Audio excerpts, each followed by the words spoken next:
청년부 여러분 만나서 반갑습니다. 같이 찬양하니까 찬양 한두 시간 정도 해야지 좀 속이 풀리지 않나요? 그렇죠. 좀 아쉽지만 우리 찬양뿐만 아니라 수련회 3일 동안 우리 또 기도하고 말씀 듣고 찬양하는 것뿐만 아니라 하나님께서 우리에게 주신 여러분의 지성을 훈련하고 배울 수 있는 그런 기회로 수련회를 구성하신 거에 대해서 이런 교회가 다 있나 참 멋지다 이런 생각을 했습니다. 여러분과 함께 오늘 과학시대의 신앙 이런 제목으로 같이 1시간 정도 강의를 하고 한 20분 정도 질문을 받으려고 합니다. 질문을 좀 잘 생각해 보셨다가 질문 시간에 또 편하게 어떤 질문이라도 좋으니까 하시면 좋겠습니다. 자, 우리가 사는 시대를 과학의 시대라고 할 수도 있겠습니다.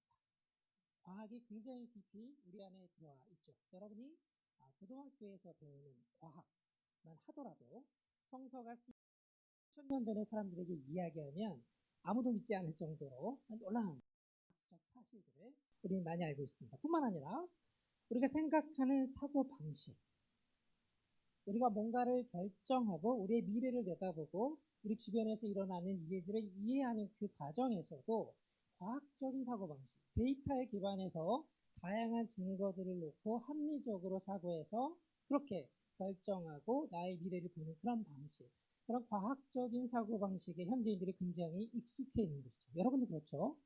여러분 핸드폰을 바꿀 때 아이폰을 살지 갤럭시를 살지 어떻게 결정하죠?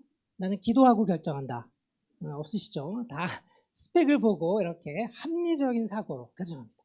이러한 시대에 신앙, 하나님, 무엇을 믿는다라고 하는 것, 어떤 가치를 위해서 나의 인생을 드린다라고 하는 것, 무엇을 믿는다라고 하는 것, 이거 우리가 어떻게 이야기할 수 있을까요? 과학으로 증명되지 않고 증거가 없는 어떤 내용들을 우리가 신앙할 때 그 신앙을 이 과학시대에 교회를 다니지 않는 하나님의 복음을 모르는 사람들에게 우리의 복음을 이야기할 때 과연 어떻게 이 과학시대에 맞게 이야기할 수 있을지, 또 여러분들도 과학을 배우면서 과학의 내용이 우리 신앙과 부딪히는 거 아니야? 성경의 내용이 학교에서 배우는 과학과 모순되는 거 아니야? 이런 고민들이 있는 것이죠. 그래서 오늘 여러분과 함께 이 과학의 시대에 신앙이라고 하는 것은 무엇인지 이렇게 생각해보는 시간을 갖고자 합니다. 제가 이 책을 썼습니다. 과학시대의 도전과 기독교의 응답. 여기에서 우리 한국교회가 직면하고 있는 세 가지의 도전을 이야기했습니다. 첫 번째는 과학 자체죠. 우리는 과학이 발전하기 전에 하나님이 우주와 지구와 생명을 이렇게 창조하셨다라고 생각해 왔습니다. 수천 년 동안. 지구는 우주의 중심에 있고 우주는 조그맣고 궁창이 있고 궁창 위에 물이 있고 지구는 평평하고 움직이지 않고 천동설 이런 거죠.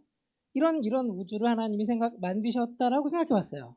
그런데 지난 한 100년, 200년, 300년 동안 과학이 발전하면서 보여준 우주와 지구와 생명은 그동안 생각했던 것과는 완전히 다른 너무나 이질적인 거대한 우주, 변화하고 역동적인 지구, 또 막 진화하는 생물들 이런 걸 보여준단 말이죠.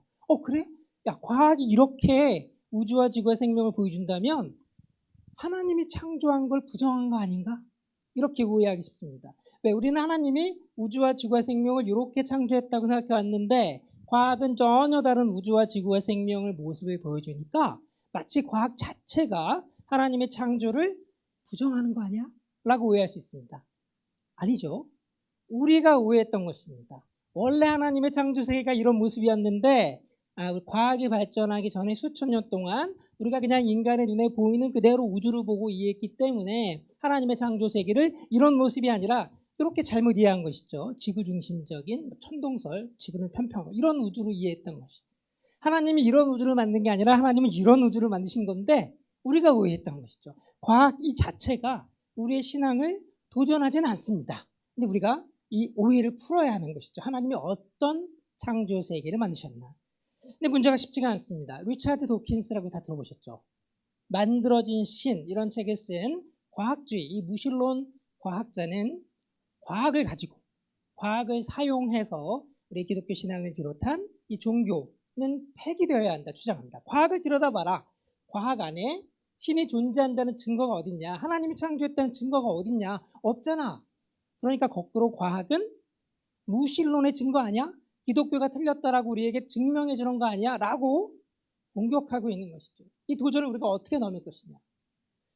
교회 안에도 문제가 있습니다. 하나님이 우리에게 주시는 말씀을 우리가 하나님이 원하시는 목적에 맞게 읽고 하나님이 정말 그 성서의 본문을 통해서 우리에게 주시고자 하시는 그 내용을 성경에서 읽어내고 그 말씀대로 우리가 살아야 되는데 그게 아니라 내가 원하는 질문, 내가 궁금한 질문을 막 던지고 하나님이 의도하지도 않은 답을 성경 안에서 막 끌어내면 성경의 내용이 과학과 충돌하고 모순되는 것처럼 잘못 읽을 수가 있습니다. 그러면 성경이 틀릴 리가 없는데 성경이 옳으니까 과학이 틀린 거겠다. 과학을 부정하고 과학을 반대하는 매우 불행한 길로 빠질 수가 있다는 것이죠. 이게 우리 교회 안에서 우리가 극복해야 되는 문제입니다. 이 세 가지 문제를 오늘 좀 다뤄보려고 해요. 좀 빠르게 조금 가야 될 것 같긴 한데요. 네 가지 문제입니다. 첫 번째, 이 과학. 그리스도인으로서 하나님을 창조주로 고백하고 신앙하는 우리는 과학을 어떻게 봐야 되나? 두 번째, 성경을 그럼 어떻게 읽어야 되냐? 과학이 발전하기 전 사람들은 이러한 아까 말씀드린 것처럼 하나님이 이렇게 창조 세계를 만들었다고 생각했는데 그럼 우리는 현대 과학을 배운 21세기 우리는 어떻게 성경을 읽어야 하는가? 그리고 무신론자들의 도전을 우리가 어떻게 응답해야 되는가? 마지막으로 교회 안에서 근본주의, 문자주의 문제를 어떻게 극복해서 보다 더 균형 있고 더 깊이 있는 창조의 신앙으로 우리가 갈 수 있을지 다뤄보겠습니다. 네, 어떻게 기대가 좀 되실까요? 네, 목소리가 좀 별로 이렇게 기대가 되시는 거죠? 네, 가보겠습니다. 자, 저 강의 출발점은 하나님이 우리에게 주신 책이 몇 개? 두 개가 있다. 하나, 구원의 길을 알려주는 성서가 있죠. 그런데 우리에게는 자연이라는 책이 있습니다. 문자로 쓰여져 있지는 않지만 누구나 이 책을 들여다보고 창조 세계가 어떻게 만들어졌고 어떻게 변화했고 어떻게 작동하는지를 알아낼 수가 있습니다. 과학이라고 하는 것은 바로 하나님이 우리에게 주신 일반 은총의 영역에서 모든 사람에게 비를 공평하게 주시는 것처럼 자연이라는 책을 주셨습니다. 이 자연이라는 책을 읽어가는 과정. 이 자연이라는 책을 우주와 지구와 생명을 읽어낸 내용, 그거를 우리가 과학이라고 부를 수가 있겠죠. 그래서 과학은 우리 기독교의 적, 성경을 부정하는 이런 게 아니라 거꾸로 하나님의 창조의 세계를 우리에게 낱낱이 알려주는 굉장히 좋은 도구다 이렇게 생각할 수가 있습니다. 도대체 과학이라고 하는 것은 우리에게 창조 세계에 관해서 무엇을 알려줄까요? 우리는 성경을 통해서 하나님이 창조 주시고 하나님이 동일하시고 신실하시고 오래 참으시고 또 긍휼을 베푸시고 자비로우신 분이라는 것을 배웁니다. 그런데 자연이라는 책은 성서가 증언하지 않는, 성경이 말하지 않는 다른 측면에서 하나님의 창조의 세계에 대해서 굉장히 많은 것들을 알려주고 있습니다. 저는 과학자인데요. 제가 블랙홀을 주로 연구를 합니다. 오늘 블랙홀 얘기는 안 할 건데 근데 이 과학자로서 하나님이 주신 자연이라는 책 중에 우주를 막 연구를 해보니까 블랙홀 같은 거 연구해보니까 우와, 성경에는 나와 있지 않지만 하나님에 관해서 하나님의 창조 세계에 관해서 배울 수 있는 것들이 너무나 많습니다. 제가 이 이야기를 하기 시작하면 우리가 밤을 새야 돼요. 그러면 안 되겠죠. 그러니까 간단하게 두 가지만 하겠습니다. 첫 번째는 우주가 너무나 광대하다. 이것을 우리가 알게 됐습니다. 우리가 밤하늘을 보면 우리가 별들을 넘어서 구름처럼 보여서 별성자 구름자를 썼던 안드로메다 성운이 있습니다. 이 안드로메다 성운을 허블 스페이스 텔레스코프로 줌인해서 자세히 보면 구름이 아니라 수많은 별들로 구성되어 있는 또 하나의 작은 우주라는 것을 알게 됐죠. 이게 1920년대 100년 전의 논쟁이었습니다. 별들의 세계 밖에 또 우주가 있는가. 지금 보는 빨간색 점들 하나하나가 태양처럼 온도가 낮은 별들이에요. 그리고 파랗게 보이는 것들이 별과 별 사이의 인터스텔라 공간에서 막 태어난 별들이 빛나고 있습니다. 그래서 파란색 별들은 막 태어나서 나이가 한 1000만 년 정도예요. 그리고 붉은색 별들은 나이가 좀 많습니다. 한 수십억 년 정도 됩니다. 그래서 우주에서는 1000만 년 정도면 막 태어난 거예요. 지금 1억 개의 별이 여기 있는데 이것을 카탈로그로 우리에게 제공해줘서 천문학자들이 안드로메다 은하를 연구하고 있는 것이죠. 멀리서 보면 이런 모습이고 이 안드로메다 은하를 빛의 속도로 달리는 광속 우주선으로 한번 통과하려면 10만 년이 넘게 걸립니다. 빛의 속도로. 자, 그런데 하나님이 창조하신 세계는 은하 정도가 아니에요. 여기에 우리 동네라고 불러요. 동네. 로컬 그룹, 국분화군인데 위쪽에 우리 은하가 있고 빛의 속도로 한 250만 년만 가면 거기 안드로메다 은하가 있습니다. 여러분이 지금 스마트폰을 꺼내서 안드로메다 은하 보이죠? 한 밤하늘에 직접 눈으로 보이는데요. 착 찍으면 언제적 모습을 보는 거죠? 네, 역시 군주함께 청년부. 네, 네. 네, 지적 수준이 높군요. 네, 250만 년 전에 출발한 빛이 250만 년 동안 날아와서 여러분에게 찍힌 거니까 우리는 과거를 보는 거야. 그러니까 천문학자들은 멀리 보게 해주는 망원경을 뭐라고 부른다? 타임머신이라고 부릅니다. 왜?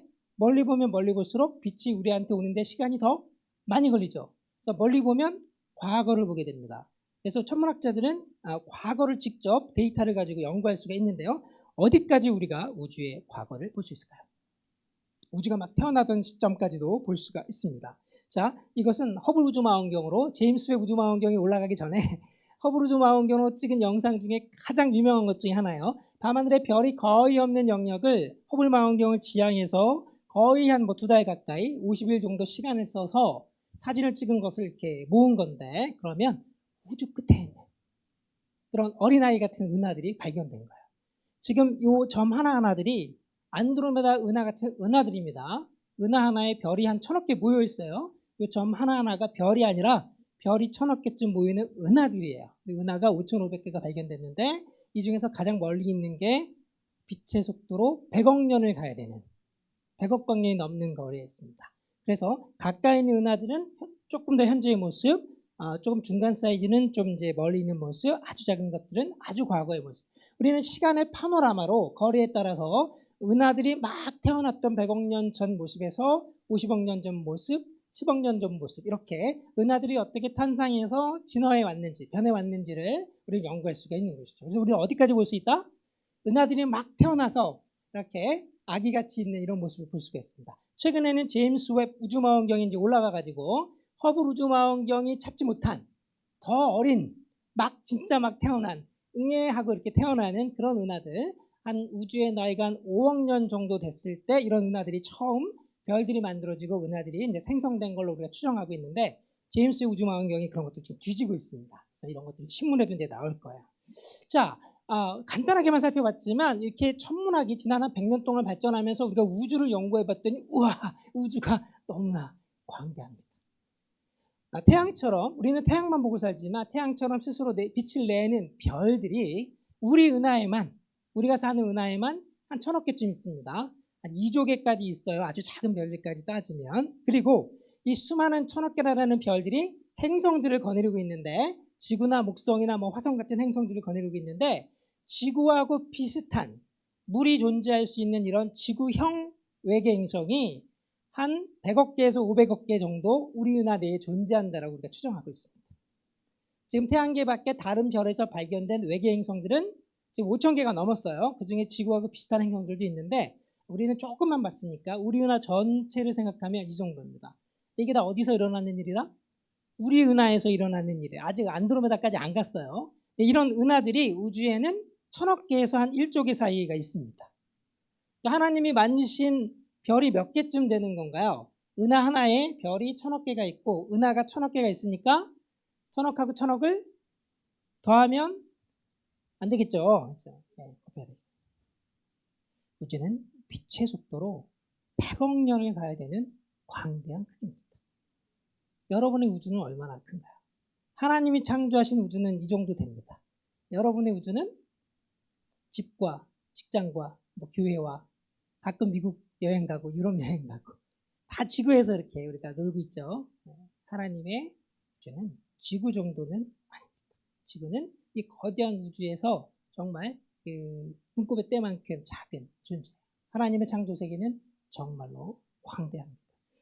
저는 어릴 때 제가 합동측 교회에서 모태신앙으로 자랐는데 초등학교 때부터 우주를 좋아했습니다. 과학 잡지 같은 거 모으고, 그때는 인터넷도 없었으니까 이런 좋은 영상들 볼 수가 없었죠. 그래서 과학 잡지가 나오면 모으고 그랬는데 초등학교 때 우주를 이렇게 공부하다 보니까 와, 우주가 너무나 광대합니다. 근데 이렇게 광대한 우주가 존재하려면 우주보다 더 큰 어떤 존재가 있어야 되는 거 아닌가? 이런 생각을 막연하게 했어요. 우주가 그냥 이렇게 광대한 우주가 그냥 존재한다고? 그건 말이 안 되는 것 같다. 이런 생각을 막연하게 했습니다. 물론 이것이 하나님이 존재한다는 과학적 증거는 아닙니다. 그렇진 않아요. 과학은 그냥 우주가 크다라는 것까지만 말하는 것이죠. 그런데 우리가 질문을 던져보면 야, 우주가 존재하지 않을 수도 있는데 우주는 왜 존재하지? 우주는 굉장히 다른 모습일 수도 있는데 무질서한 모습일 수도 있는데 이렇게 자연 법칙이 잘 작동하고 과학으로 파악할 수 있는 이렇게 질서 있고 멋진 왜 이런 모습이지? 수많은 질문들이 이 우주의 이 광대함, 우주 역사의 장구함을 통해서 우리가 수많은 질문을 던지게 되는 것이죠. 우리는 종종 하나님을 지구의 신 정도로 생각해요. 여러분 친구들이 그 기독교를 막 개독교라고 막 놀리는 친구들 있죠. 그 친구들이 야 너희는 왜 사막 신을 믿니? 뭐 이런 얘기 하죠. 요즘은 안 하나요? 기독교가 우리 고대근동에서 출현했으니까 왜 사막 신을 믿니? 막 그래요. 우리는 종종 하나님이 지구에서 사는 우리 호모사피엔스의 뒤치다꺼리를 해주는 신 정도로 지구의 신 정도로 생각해요. 아닙니다. 하나님은 지구의 신 정도가 아니라 지금 허블 우주망원경, 제임스 웹 우주망원경이 아직도 파악도 못한 이 광대한 우주를 창조하시고 섭리하시는 하나님이에요. 하나님을 지구의 신 정도로 강등시키면 안 됩니다. 하나님을 하나님답게 우리가 믿고 찬양해야 하는 것이죠. 천문학계에서는 300년 전에 지구 중심설이 무너졌어요.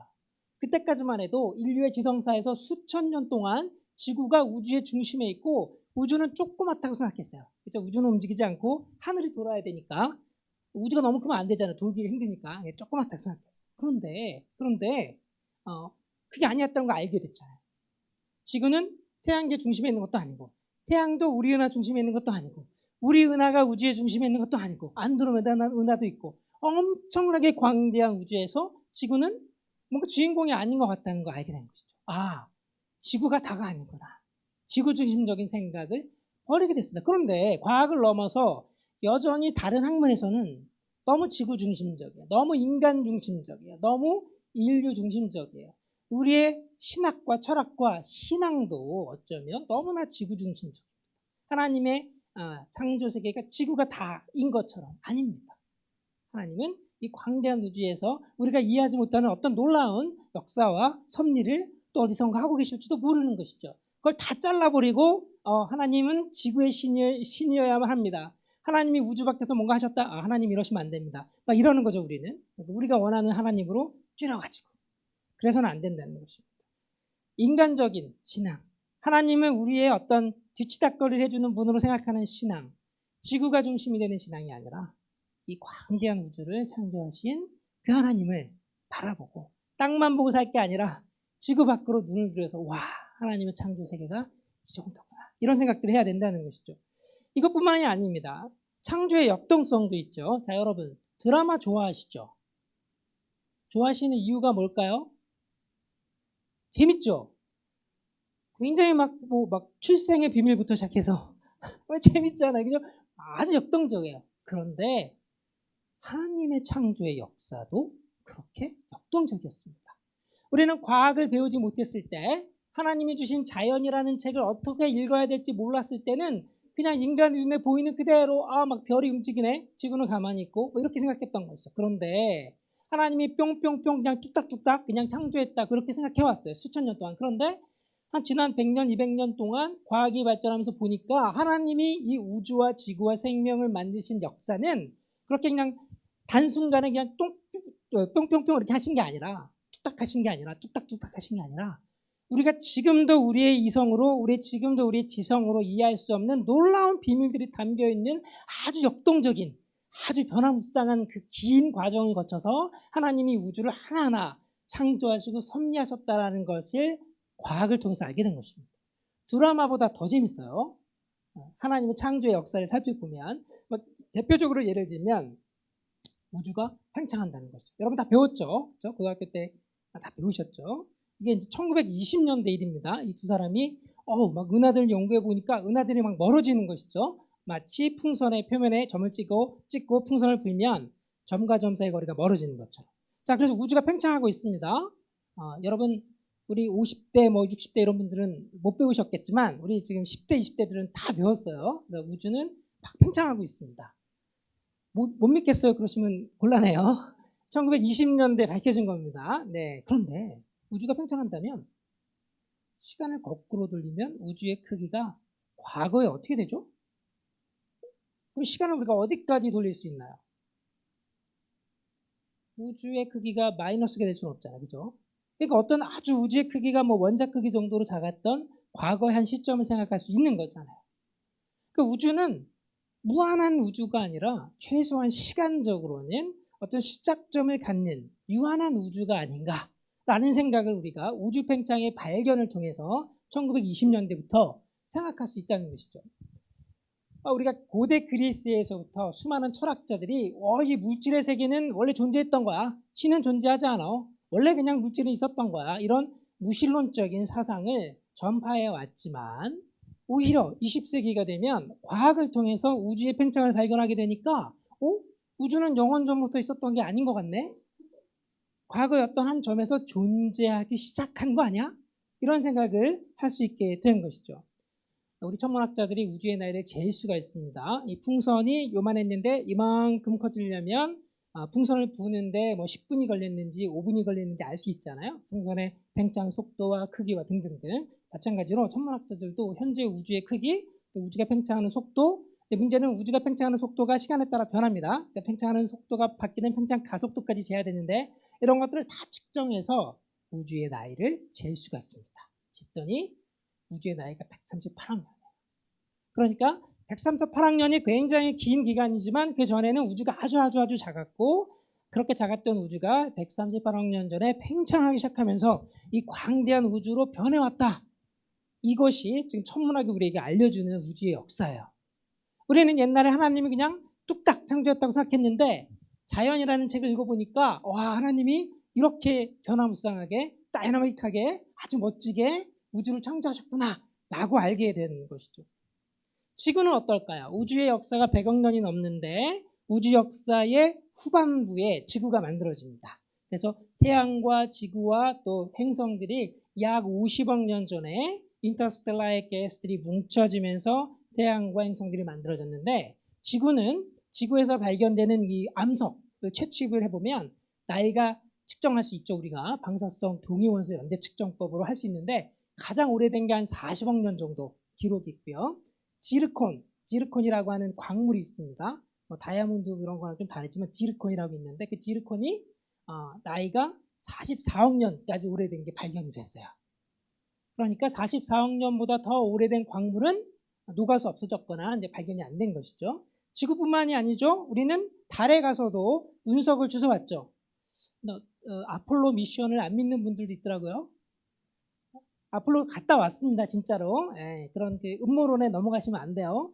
자, 이렇게 우주인들이 가가지고 1970년대에 삽질을 해서 달의 표면에서 암석을 한 20kg 정도 갖고 왔습니다.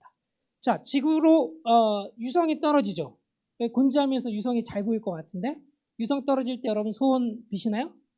빌어봐야 소용없어요. 네, 이 소원이 타다가 소원이란다. 유성이 타다가 땅에 떨어지면 운석이 되는데 이 운석의 나이를 측정할 수가 있습니다. 운석의 나이를 측정하면 얼마가 나오냐면 45.5억 년에서 45.7억 년이 나와요. 달에서 가져온 운석도 그렇고 밤하늘에 떨어지는 유성도 그렇고 다 이게 45.5에서 45.7억 년 그 어간으로 값들이 나옵니다. 그 얘기는 무슨 얘기냐면 태양계 전체가 50억 년 전에 만들어지기 시작해서 광물화되는 시점이 대략 46억 년이에요. 그래서 우리가 지구의 나이가 얼마냐라고 물을 때 지구의 나이는 45.6억 년이에요. 아니면 반올림해서 46억 년이에요 라고 말하는 이유가 바로 이것 때문이에요. 이게 20세기 중반에 이미 결론이 났습니다. 1950년대, 60년대. 지금 이거 가지고 씨름하는 사람 아무도 없어요. 과학자들은 다 지구의 나이는 46억 년 이렇게 받아들이고 있는 것이죠. 생명체들은 어떨까요? 지구의 나이가 46억 년인데 지구 역사 초기에서부터 생명체 흔적이 발견돼요. 뭘로? 화석의 기록으로. 그렇죠? 그런데 지구 역사 초기에는 간단한 화석, 암모나이트, 조개 이런 화석들이 발견이 되고 지구의 역사가 흘러가면서 복잡한 종들이 보입니다. 포유류, 영장류 이런 것들이 나중에 화석으로 나와요. 그러면 우리가 이 자연이라는 책을 읽으니까 이렇게 보인다는 거죠. 그럼 우리는 어떻게 이걸 이해해야 됩니까? 하나님께서 지구 역사 초기에는 간단한 종을 먼저 창조하셨고 지구 역사가 흘러가면서 복잡한 종들은 나중에 창조하셨구나 라고 우리가 얼마든지 읽을 수가 있습니다. 그렇게. 문제는 진화 창조 논쟁 때문에 이게 굉장히 힘든 것이죠. 그 이야기는 나중에 한 번 더 해보겠습니다. 그래서 우리는 과학을 통해서 지난 한 100년, 150년, 한 뭐 200년 동안 우주의 역사를 파악해 보니까 138억 년 전에 우주가 시작된 것처럼 보이고 그걸 우리가 빅뱅이라고 부르죠. 그냥 부르는 거예요. 뭐가 폭발한 것도 아니고 잘 모르니까 빅뱅이라고 부릅니다. 그 다음에는 우주 배경 복사도 나오고 그 다음에 별이 아직 하나도 없는 빛을 내는 것이 아무것도 없는 암흑시대 다크에이지가 있었고 그 다음에 우주의 나이가 한 5억 년 정도 되면 추정인데요. 그때 드디어 별들이 처음 만들어지고 은하들이 처음 만들어지고 이걸 이제 제임스 웹 우주망원경이 찾고 있는 것이죠. 그 다음에는 별들이 이제 진화해서 폭발하고 블랙홀이 만들어지고 은하가 만들어지고 지구에서는 드디어 생명체가 출현하고 그 다음에 생명체의 진화가 일어나고 그 다음에 더 복잡한 종들이 나오고 한 몇십만 년 전에는 호모사피엔스 우리 인간이 지구에서 출현하게 됩니다. 이거를 과학에서는 빅 히스토리, 자연의 역사라고 이렇게 부르죠. 하지만 이 과학이라고 하는 것이 하나님이 창조하신 창조 세계를 하나님이 우리에게 주신 이성을 통해서 우리가 읽고 이해하고 배우는 것이다 라고 믿고 고백하는 그리스도인 과학자들은 하나님께서 이렇게 변화무쌍하게 놀라운 역동적인 과정을 통해서 우주와 지구와 생명체들을 창조하셨구나. 지금도 아직도 우리의 머리로 이해하지 못하는 뭐 블랙홀 등등등 수많은 비밀들이 남아있지만 그런 것들은 다 하나님의 놀라운 지혜와 지식이 이 우주 안에 담겨 있는 것이구나. 그걸 과학을 통해서 발견하는 것이구나. 와, 이 과학이 발견한 자연의 빅히스토리는 하나님의 창조의 과정이었구나 라고 고백하는 것입니다. 그래서 이것을 우리가 뭐라고 부르냐면 계속적 창조, 인과적 창조라고 불러요. 왜? 하나님의 창조가 그냥 6일 만에 뚝딱 끝난 게 아니라 100억 년 넘게 계속되었고 이렇게 질서 있고 아름답게 돌아가는 그 우주의 역사 끝에 우리 인간이 지구에서 안전하게 살 수 있게끔 하나님이 이 우주 전체를 마치 하나님의 성전처럼 다 만드시고 그 끝에 우리 인간을 창조하신 것이죠. 인과적 창조라고도 그래요. 왜? 인과라는 건 뭡니까? 원인이 있고 결과가 있는 것이잖아요. 그러니까 하나님이 우주에다가 하나님의 지혜를 통해서 자연 법칙을 부여하시고 섭리하시면서 그 자연 법칙을 사용하셔서 하나하나 이렇게 우주의 역사가 흘러가게 하시고 이런 방법으로 창조하셨다. 그래서 이것을 우리는 인과적 창조 이렇게 부르게 되는 것입니다. 제가 이런 이야기를 하면은 저 우종학 교수는 위험한 인물이야. 성경을 다 부정하고 과학을 성경에 딱 올려놓고 과학으로 막 성경을 재단해가지고 타협한 이론을 제시하는 위험한 인물이야. 이렇게 비판하는 분들이 있습니다. 이 과학주의자야. 막 과학을 막 너무 높게 평가하고 우리 성경을 막 깔아뭉개는 사람이야. 이렇게 말하는 분들이 있어요. 제가 그런 이야기를 들으면 기분이 어떨까요? 오 주여 뭐 이렇게 나오겠죠. 네. 아닙니다. 과학은 분명한 한계를 갖고 있어요. 저는 과학주의자가 아닙니다. 과학이 할 수 있는 것, 할 수 없는 것을 누가 가장 잘 알까요? 과학자들이 가장 잘 압니다. 과학이 못하는 것들이 굉장히 많죠. 과학은 아직 빅뱅을 설명하지 못합니다. 빅뱅 우주론이라고 부르지만 이름이 그런 것이지 빅뱅 우주론이 빅뱅을 설명하지는 못하는 것이죠. 빅뱅 이후에 우주가 어떻게 팽창하고 변해왔는지를 설명하는 것이지 138억 년 전에 어떻게 지금 존재하는 그 수많은 수천억 개의 은하들이 질량과 에너지가 138억 년 전에 한 점과 같은 시점에 다 거기 있어야 됐는데 이거 어떻게 시작됐는지를 잘 설명하지 못합니다. 스티븐 호킹이라든가 아주 유명한 분들이 촉근이론, 뭐 M티오리 이런 거 가지고 열심히 연구해 왔고 지금도 하고 있지만 현재 스코어 잘 모릅니다. 모른다라고 하는 게 맞아요. 생명도 어떻게 기원했는지 모르는 것이죠. 선생님 책을 읽었나 봅니다. 근데 다 이제 선생님 강의를 미리 다 알고 있어요. 네. 지구에서 어떻게 생명이 기원했는지 우리가 잘 모르죠. 인간이 어떻게 의식을 갖게 되었는지, 뇌과학이 발전하고 그다음에 인지과학이 굉장히 발전하고 있지만 인공지능도 좀 나오고 있지만 인간의 의식에 관해서 아직 과학적으로 엄밀하게 잘 설명하지는 못하고 있습니다. 정보, 자연법칙 어디서 나왔을까요? 과학이 이거 설명하지 못합니다. 자연법칙은 과학의 전제예요. 모든 시간과 공간에서 자연법칙이 동일하게 성립한다라고 하자라고 해야지 과학이라고 하는 학문이 가능해지는 것이죠. 그리고 그 자연법칙에 어긋나는 일들이 발견되면 어떻게 해요? 데이터를 빼버리고 이러면 안 되죠. 어떻게 합니까? 자연법칙을 바꾸잖아요. 그게 우리가 과학사가 해온 일이죠. 자연법칙을 조금씩 변화시키면서 우리가 발견하는 데이터를 잘 설명할 수 있게 과학을 발전시켜 온 것이죠. 더 나아가서 우리가 형이상학적인 과학적인 질문이 아니라 그거보다 더 위에 있는 근원적인 질문들을 던진다면 과학이 답할 수 있을까요? 왜 우주는 존재하나요? 우주가 존재하지 않아도 될 것 같은데 왜 존재하나요? 어머니 나를 왜 낳으셨나요? 내가 어떻게 태어났는지는 과학적 설명이 가능하죠. 아빠 엄마로부터 정자 난자가 와서 수정되면 단세포에서부터 세포 분열을 해서 10달 지나면 태어나는 거잖아요. 내가 태어나는 생명과학적인 과정은 과학이 설명할 수 있지만 80억이나 되는 지구인들 중에서 나는 왜 살아야 하나요? 내가 왜 자살하지 않고 살아야 하나요? 나의 존재의 의미는 무엇인가요? 내가 20대를 지나서 내가 20대에 추구해야 되는 가장 중요한 가치가 무엇인가요? 정규직을 얻는 것인가요? 30대, 40대에 내가 추구해야 되는 삶의 방향이 무엇인가요? 집을 한 채 사는 것인가요? 이런 거를 과학이 답해 줄 수 있습니다. 과학은 자연현상의 인과관계를 답해 줄 수 있지만 더 근원적인, 더 중요한, 어쩌면 우리 인생의 가장 중요한 질문, 이런 형이상학적인 질문들은 과학이 답해 줄 수가 없는 것이죠. 그래서 우리는 과학주의를 경계해야 돼요. 과학이 처음 출현했을 때 인간이 갖고 있는 모든 문제들을 과학이 다 해결해 줄지도 몰라. 낭만적인 과학관을 갖고 있었지만 다 폐기되었습니다. 지금 과학자들 중에서는 이렇게 생각하는 사람들이 많지 않습니다. 과학은 할 수 있는 게 있지만 할 수 없는 것도 많다. 특히 과학의 영역 너머에 이런 우리 철학적인 질문, 신앙적인 질문, 신학적인 질문, 우리가 어떻게 살아야 하는가, 가치의 문제 이런 것들은 과학이 답해 줄 수가 없습니다. 자, 그래서 이 과학이라고 하는 것을 우리가 바르게 이해할 필요가 있는데요. 자, 과학은 수학하고 같은가요, 다른가요? 저는 좀 다르다고 봅니다. 왜? 과학은 데이터가 중요해요. 수학은 데이터가 필요 없을 수 있거든요. 철학이나 수학은 그냥 이렇게 우리 사고의 과정을 통해서 할 수 있지만 과학은 데이터가 중요합니다. 아인슈타인이 와서 이렇게 된 거예요 라고 말해도 저는 안 믿을 거예요. 아인슈타인의 말을 입증해줄 데이터가 있어야 되는 것이죠. 그래서 과학은 절대적인 진리인가요? 아니면 변하는 것인가요? 변하는 것입니다. 과학을 새로운 데이터가 나오면 과학이 바뀔 수가 있죠. 과학의 잠정성, 과학의 가변성 이렇게 이야기합니다. 교수님, 그러면 과학이 변하는 거면 과학을 어떻게 신뢰하죠? 100년 뒤에 다 바뀌어 있을 텐데 과학을 어떻게 믿습니까? 또 이렇게 질문하시는 분들이 있습니다. 그럼 어떻게 될까요? 과학은 절대적인 진리인가요? 아니면 전혀 진리가 아닌가요? 이런 극단적인 질문은 질문이 잘못된 거죠. 네.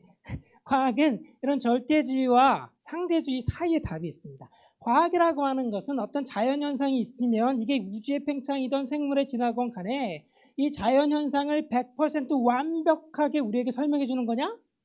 아닙니다. 그럼 반대로 과학은 이런 이 자연이라는 현상이 있으면 이 자연과는 아무 상관없이 과학자들끼리 모여서 야 우리 이런 걸로 하자. 그냥 주관적으로 합의하고 약속한 건가요? 그것도 아닙니다.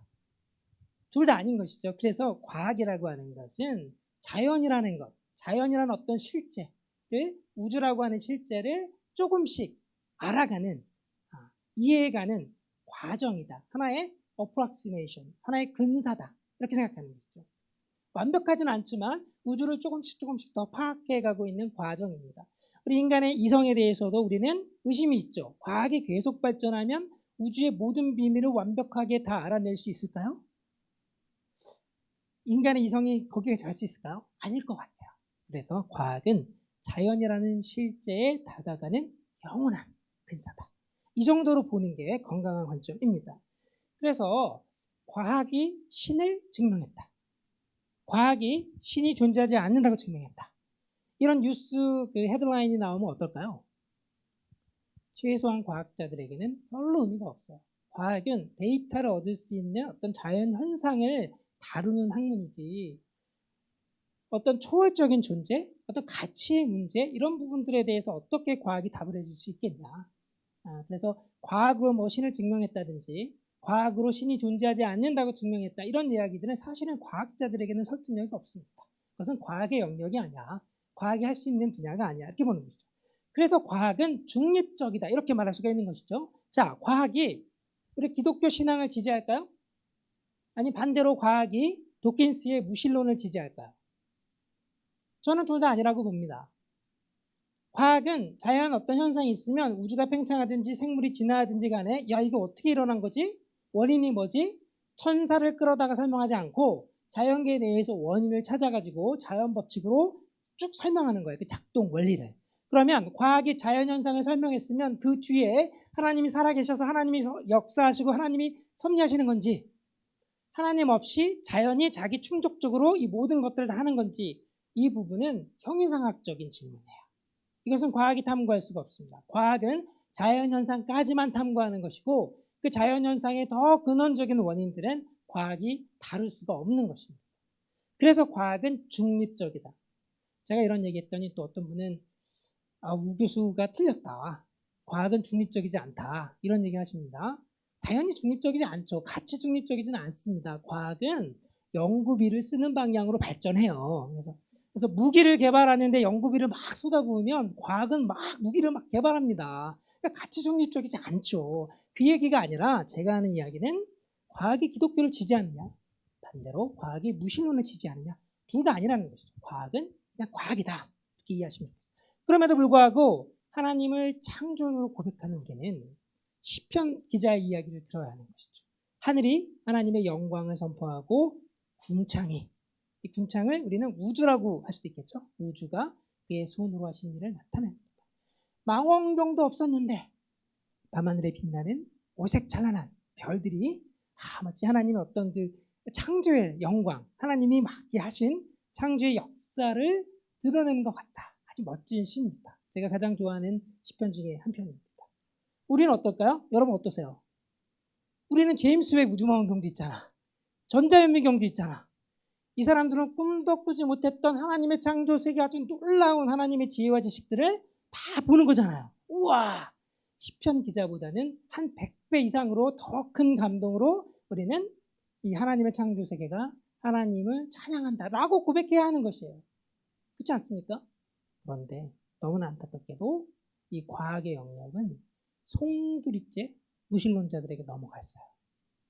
웬만한 교회에 여러분 가보시면 야 이게 지금 우주의 나이가 100억 년이 넘는다고? 지구의 나이가 46억 년인다고? 창세기 1장에는 하나님이 6일 동안 창조한다고 되어 있는데 이 과학자들은 막 진화를 이야기한다고? 야 이거 굉장히 위험하다. 야 이거 성경하고 모순된다. 이 과학 위험해. 과학을 받아들이면 부활신앙도 잃어버리는 거 아니야? 야 귀를 막자. 나는 성경책만 볼래. 물론 성경만 봐도 구원을 받겠죠. 그러나 시편 기자가 이야기한 이런 그 하늘의 영광을 누릴 수가 없습니다. 우리 기독교가 지켜야 되는 가장 중요한 복음의 핵심이 무엇인가요? 예수가 그리스도시다. 여러분 믿습니까? 여러분 믿으세요? 근데 그 예수는 그냥 4대 성인 중에 한 명이 아닙니다. 조금 위대한 어떤 가르침을 할 수 있었고 인품이 뛰어났고 막 카리스마가 있고 슈퍼맨처럼 뭔가 좀 이렇게 능력이 있는 이 정도 레벨이 아닌 것이죠. 예수님이 하신 일은 구속사만 있는 게 아닙니다. 요한복음 1장을 보면 태초에 말씀이 하나님과 함께 하셨더라. 말씀이 뭐죠? 히브리어 그리스어로 로고스. 예수님을 지칭하는 말이잖아요. 예수님이 하나님과 함께 하셨고 모든 만물이 그로 말미암아 예수님으로 말미암아 지은 바 되지 않은 것이 없다. 그러니까 모든 만물이 다 예수님을 통해서 창조되었다라는 이야기예요. 예수님의 역할은 구속사만 있는 게 아니라 창조의 역사도 예수님이 하는 거예요.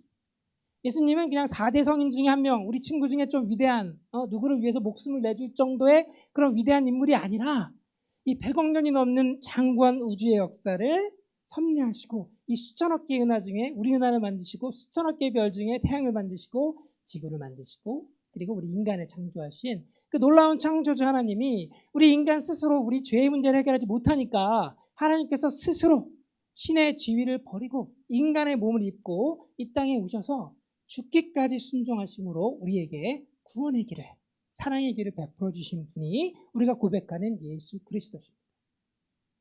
아멘을 안 하시네. 네. 농담이에요. 농담. 네. 자, 그래서 예수님은 단순히 그냥 위대한 인물 정도가 아니라 창조주다.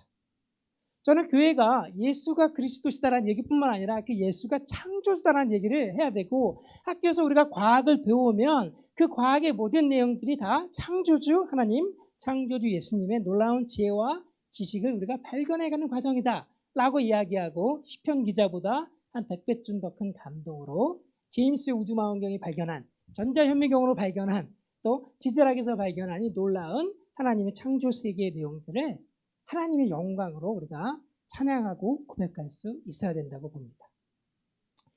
그래서 이 과학이라고 하는 것은 이 자연의 역사를 하나님의 창조의 역사를 우리가 이해할 때 얼마든지 우리 과학과 기독교 신앙이 함께 갈 수 있고, 물론 창세기 1장을 어떻게 해석해야 되나요? 바로 다루겠습니다. 이 문제를 우리가 잘 배워서 해결해야 됩니다. 더 중요한 거는 제가 초두에 말씀드린 것처럼 수천 년 동안 우리는 하나님이 이렇게 창조했다고 생각했어요. 지구가 우주의 중심에 있고 요만한 우주, 지구는 움직이지 않고 평평하고 이런 우주. 그런데 우리가 오해했던 것이죠. 과학은 실제 하나님이 창조하신 우주의 모습을 조금씩 점진적으로 밝혀가고 있는 것이고, 우리가 오해했던 것을 내려놓아야 됩니다. 교수님, 저는 무섭습니다. 저는 이렇게 하나님이 이렇게 만들었다고 생각했는데 과학을 다 받아들이려니까 하나님을 부정하는 것 같아요. 아닙니다. 나의 오해를 깨트리는 것이죠. 알껍질에서 알껍질을 깨고 나오지 않으면 알껍질 안에서 죽습니다. 알껍질을 깨고 나가면 죽을 것 같아요 생각이 들지만, 알껍질을 깨고 나가야 사는 길이고 그 안에 남아있으면 그 안에서 죽습니다.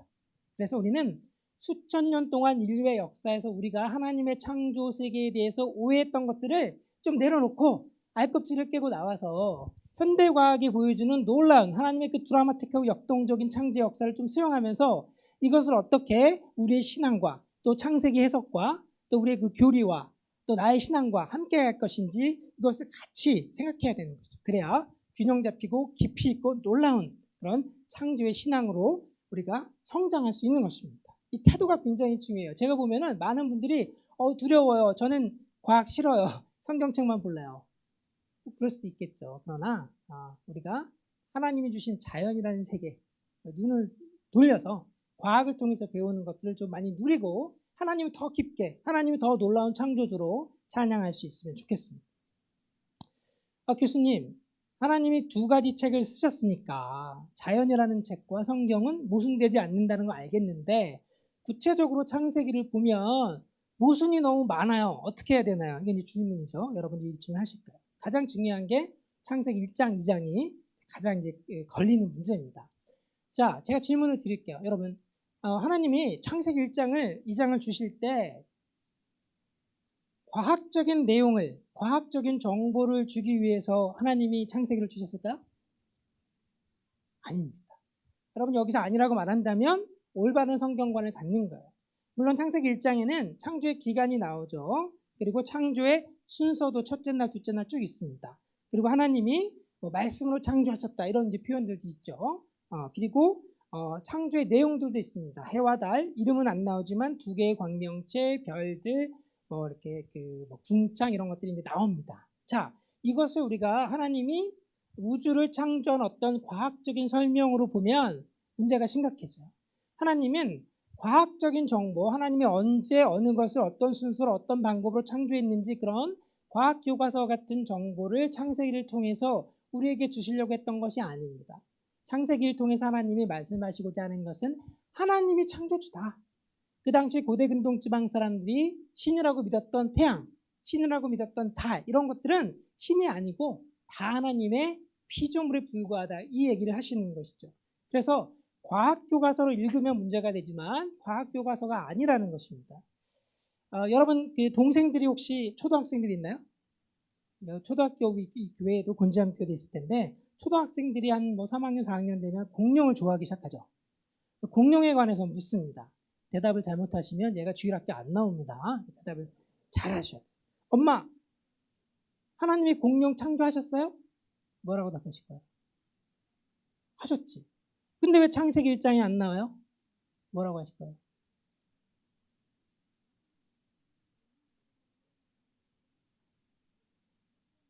공부를 좀 더 하셔야 되겠죠. 네. 뭐라고 하셔야 되냐면 공룡이 왜 창세기 1장에 나와야 돼? 그렇게 물어보셔야 돼요. 창세기 1장엔 하나님이 창조하신 모든 동물들을 백화점의 카탈로그처럼 과학 백과사전처럼 기록한 책이 아닙니다. 그 목적이 아니에요. 다시 말씀드리지만 그 당시에 사람들이 신이라고 믿었던 태양, 신이라고 믿었던 달 이런 것들을 하나하나 창세기 1장에 기록하면서 얘네는 신이 아니야. 하나님이 만든 피조물에 불과해. 이렇게 얘기하는 것입니다. 그 목적에 맞게 신학적인 메시지로 쓰여졌기 때문에 과학교과서가 아니기 때문에 백과사전이 아니기 때문에 공경이 안 나오는 것이죠. 이해하셨죠? 그렇게 답하셔야 돼요. 제가 이런 이야기를 하면 이제 또 이렇게 답답하신 분들이 많은데요. 실제로 창세기가 쓰여지던 시대에 우리 그 히브리인들을 포함해서 구약 시대 사람들을 포함해서 사람들은 지구를 이렇게 생각했습니다. 그냥 보이는 대로 망원경도 없고 현미경도 없고 지구는 평평하고 바다에 둘러싸여 있고 궁창이 있고 궁창 위에 물로 된 층이 있다고 나오죠. 왜? 비가 와야 되니까 물이 위에 있습니다. 이게 고대 근동 지방의 상식이었어요. 그 당시의 상식. 그 당시의 빅히스토리입니다. 그러니까 창세기 1장에 뭐가 나와요? 하나님이 궁창을 만드사 궁창 위의 물과 궁창 아래 물로 나누시고 그런 표현이 들어가 있는 거죠. 자, 그러면 이거 어떻게 우리가 이해해야 되죠? 하나님이 궁창을 어떻게 만들었는지 궁창 위의 물과 궁창 아래 물을 나눈 그것을 이제 과학적인 정보로 우리가 읽어야 될까요? 아닙니다. 이것은 고대 근동 지방 사람들이 그렇게 생각했기 때문에 그들의 상식에 맞게 하나님이 설명하신 거예요. 그래서 그릇이 있고 그릇에다 담는 음식이 있습니다. 그렇죠? 자, 그릇이 바로 그 당시 사람들이 생각했던 상식이에요. 그 당시 사람들은 궁창 위에 물층이 있었다고 생각하니까 창세기 1장에도 고대 근동의 상식이 나오는 겁니다. 그러나 창세기 1장에 고대 근동의 상식이 나온다고 해서 그것이 하나님이 우리에게 주시고자 하는 메시지냐? 아닙니다. 그건 음식이 아니라 그릇이라는 것이죠. 그렇죠? 그래서 우주가 이렇게 생겼다고 생각한 사람들에게 궁창 위에 물이 있었다라고 생각하는 사람들에게 하나님이 창조주다라는 메시지를 그 음식을 주려면 어떤 그릇에 담아야 되느냐? 그들의 상식이라는 그릇. 하나님이 궁창을 만드사 궁창 위의 물과 궁창 아래 물로 나누시고 이런 표현이 들어가 있는 거예요. 창세기 1장에. 하지만 그 자체가 음식이 아니라는 겁니다. 자, 오늘 밤에 우리 청년들에게 성령님이 역사해서 창세기 1장을 새로 쓴다. 뭐라고 쓰실 거예요? 하나님이 빅뱅을 일으키사 우주를 팽창시키시며 뭐 이렇게 쓸 거 아니에요. 왜? 이게 우리 시대의 빅히스토리잖아. 그렇죠? 다 아는 얘기잖아요. 우리 고등학생들, 뭐 대학생들, 청년들 다 배운 거잖아요. 그러니까 우리 시대의 상식에 맞게 우리가 학교에서는 우주가 막 팽창하고 이렇게 배웠는데 그게 하나님이 하신 거라고 딱 이렇게 이해할 수 있는 것이죠. 그 당시 사람들은 우주가 이렇게 생겼다고 생각하고 있었는데 이게 다 하나님이 하신 거라고 그렇게 하나님이 창조주구나 라고 하는 창세기 1장의 핵심 메시지를 이해할 수 있었던 것이죠. 이해되시죠? 그래서 음식과 그릇을 구별해야 돼요. 그래서 구약학자들이 우리에게 하는 가장 중요한 얘기는 성경은 우리에게 주어진 책이 아니다. Not to us. Not to us. But for us. 우리에게 주어진 책이 아니에요. 우리를 위해서 주어진 책이지만 우리에게 직접 주어진 책이 아니라는 것입니다. 성경은 고대 근동 지방 사람들에게 to them 그들에게 주어진 책이지 우리에게 주어진 책이 아니에요. 그러니까 21세기 현대과학의 눈으로 들어가서 야, 이 궁창 나오네. 이게 다 틀렸다. 이러면 안 되는 것입니다. 그들의 눈으로 이해해야 한다는 것이죠. 오늘 이제 가장 중요한 얘기입니다. 제가 이제 이런 얘기하면은 교수님 그러면 창세기 1장이 다 허구예요? 여러분 표현으로 구라예요? 이렇게 청년들이 질문해요. 그 얘기입니까? 창세기 1장이 거짓이라는 얘기예요? 그러면 진짜라는 얘기예요? 이렇게 이원적으로 이분법적으로 질문하면 안 된다는 것이죠. 자, 오늘 가장 중요한 비유 첫 번째 나갑니다. 5살짜리 아이가 옆집에서 이상한 이야기를 듣고 왔어요. 엄마한테 울면서 이야기합니다. 엄마, 나 주워 왔다며. 나 친아들 아니라며. 나 주워 왔다며. 나 친아들 맞아요? 질문합니다. 엄마가 야, 무슨 소리야? 너 내 친아들이야. 아들이 아직 못 믿어요. 그냥 선언만 해서는 안 돼요. 내러티브가 필요한 게 스토리가. 엄마, 나 어떻게 나왔어? 설명해봐. 5살이에요. 복잡하게 얘기할 수 없죠. 뭐라 그랬냐면 너 내 배꼽에서 나왔어. 내 뱃속에 있다가 내 배꼽으로 나온 거야. 내 친아들 맞아. 이렇게 설명했습니다. 자, 5살짜리 아이가 이 이야기를 듣고 내가 엄마 배꼽으로 이렇게 나왔구나. 그러면 친엄마가 맞네. 울음을 멈췄어요. 친엄마라고 믿은 거죠. 그런데 지나가던 리차드 도킨스가 이 얘기를 듣고 묻습니다. 배꼽에서 아기가 나올 수가 없는데 이거는 과학적 사실에 부합하지가 않아요. 이거 말도 안 돼. 얘야, 배꼽에서 나왔다고 지금 저 여인이 얘기하는데 저 여인은 너희 엄마가 아닌 것 같아. 거짓말하고 있는 거야. 배꼽에서는 아기가 나올 수 없단다. 이건 과학적 사실에 부합하지 않아. 의심해라. 이웃집 아줌마가 지나가다가 이야기를 듣고 아이한테 얘기해. 야, 너희 엄마는 내가 오랫동안 같이 동네에서 같이 보냈는데 정말 신실한 분이야. 거짓말을 절대 안 하고 정말 착한 사람이고 예의 바르고 거짓말을 할 리가 없어. 너희 엄마가 너를 배꼽으로 나갔다 그러면 그 의심하면 안 돼. 믿어야지. 믿어. 여러분 어떤 생각이 듭니까? 답답하시죠? 그게 제 기분이에요. 저는 정확하게 이 일이 한국교회에서 일어나고 있습니다. 지금 100년 동안 일어나고 있어요. 자, 배꼽이 중요한가요? 친엄마가 중요한가요? 친엄마가 중요하잖아요. 그죠? 친엄마라고 하는 메시지를 아이에게 주기 위해서 5살짜리가 이해할 수 있는 그 눈높이에 맞게 배꼽을 통해서 이야기한 거예요. 근데 배꼽이라고 하는 거는 과학적 사실에 맞지 않죠? 그러면 배꼽이 사실이 아니라고 해서 친엄마도 사실이 아닌 건가요? 아니잖아요. 근데 토끼스는 자꾸 배꼽을 걸고 넘어지는 거죠. 교회에서는 자꾸 배꼽을 믿으래요. 성경에 나와 있잖아. 배꼽 믿어야지. 배꼽 부정하면 어떡할 거야.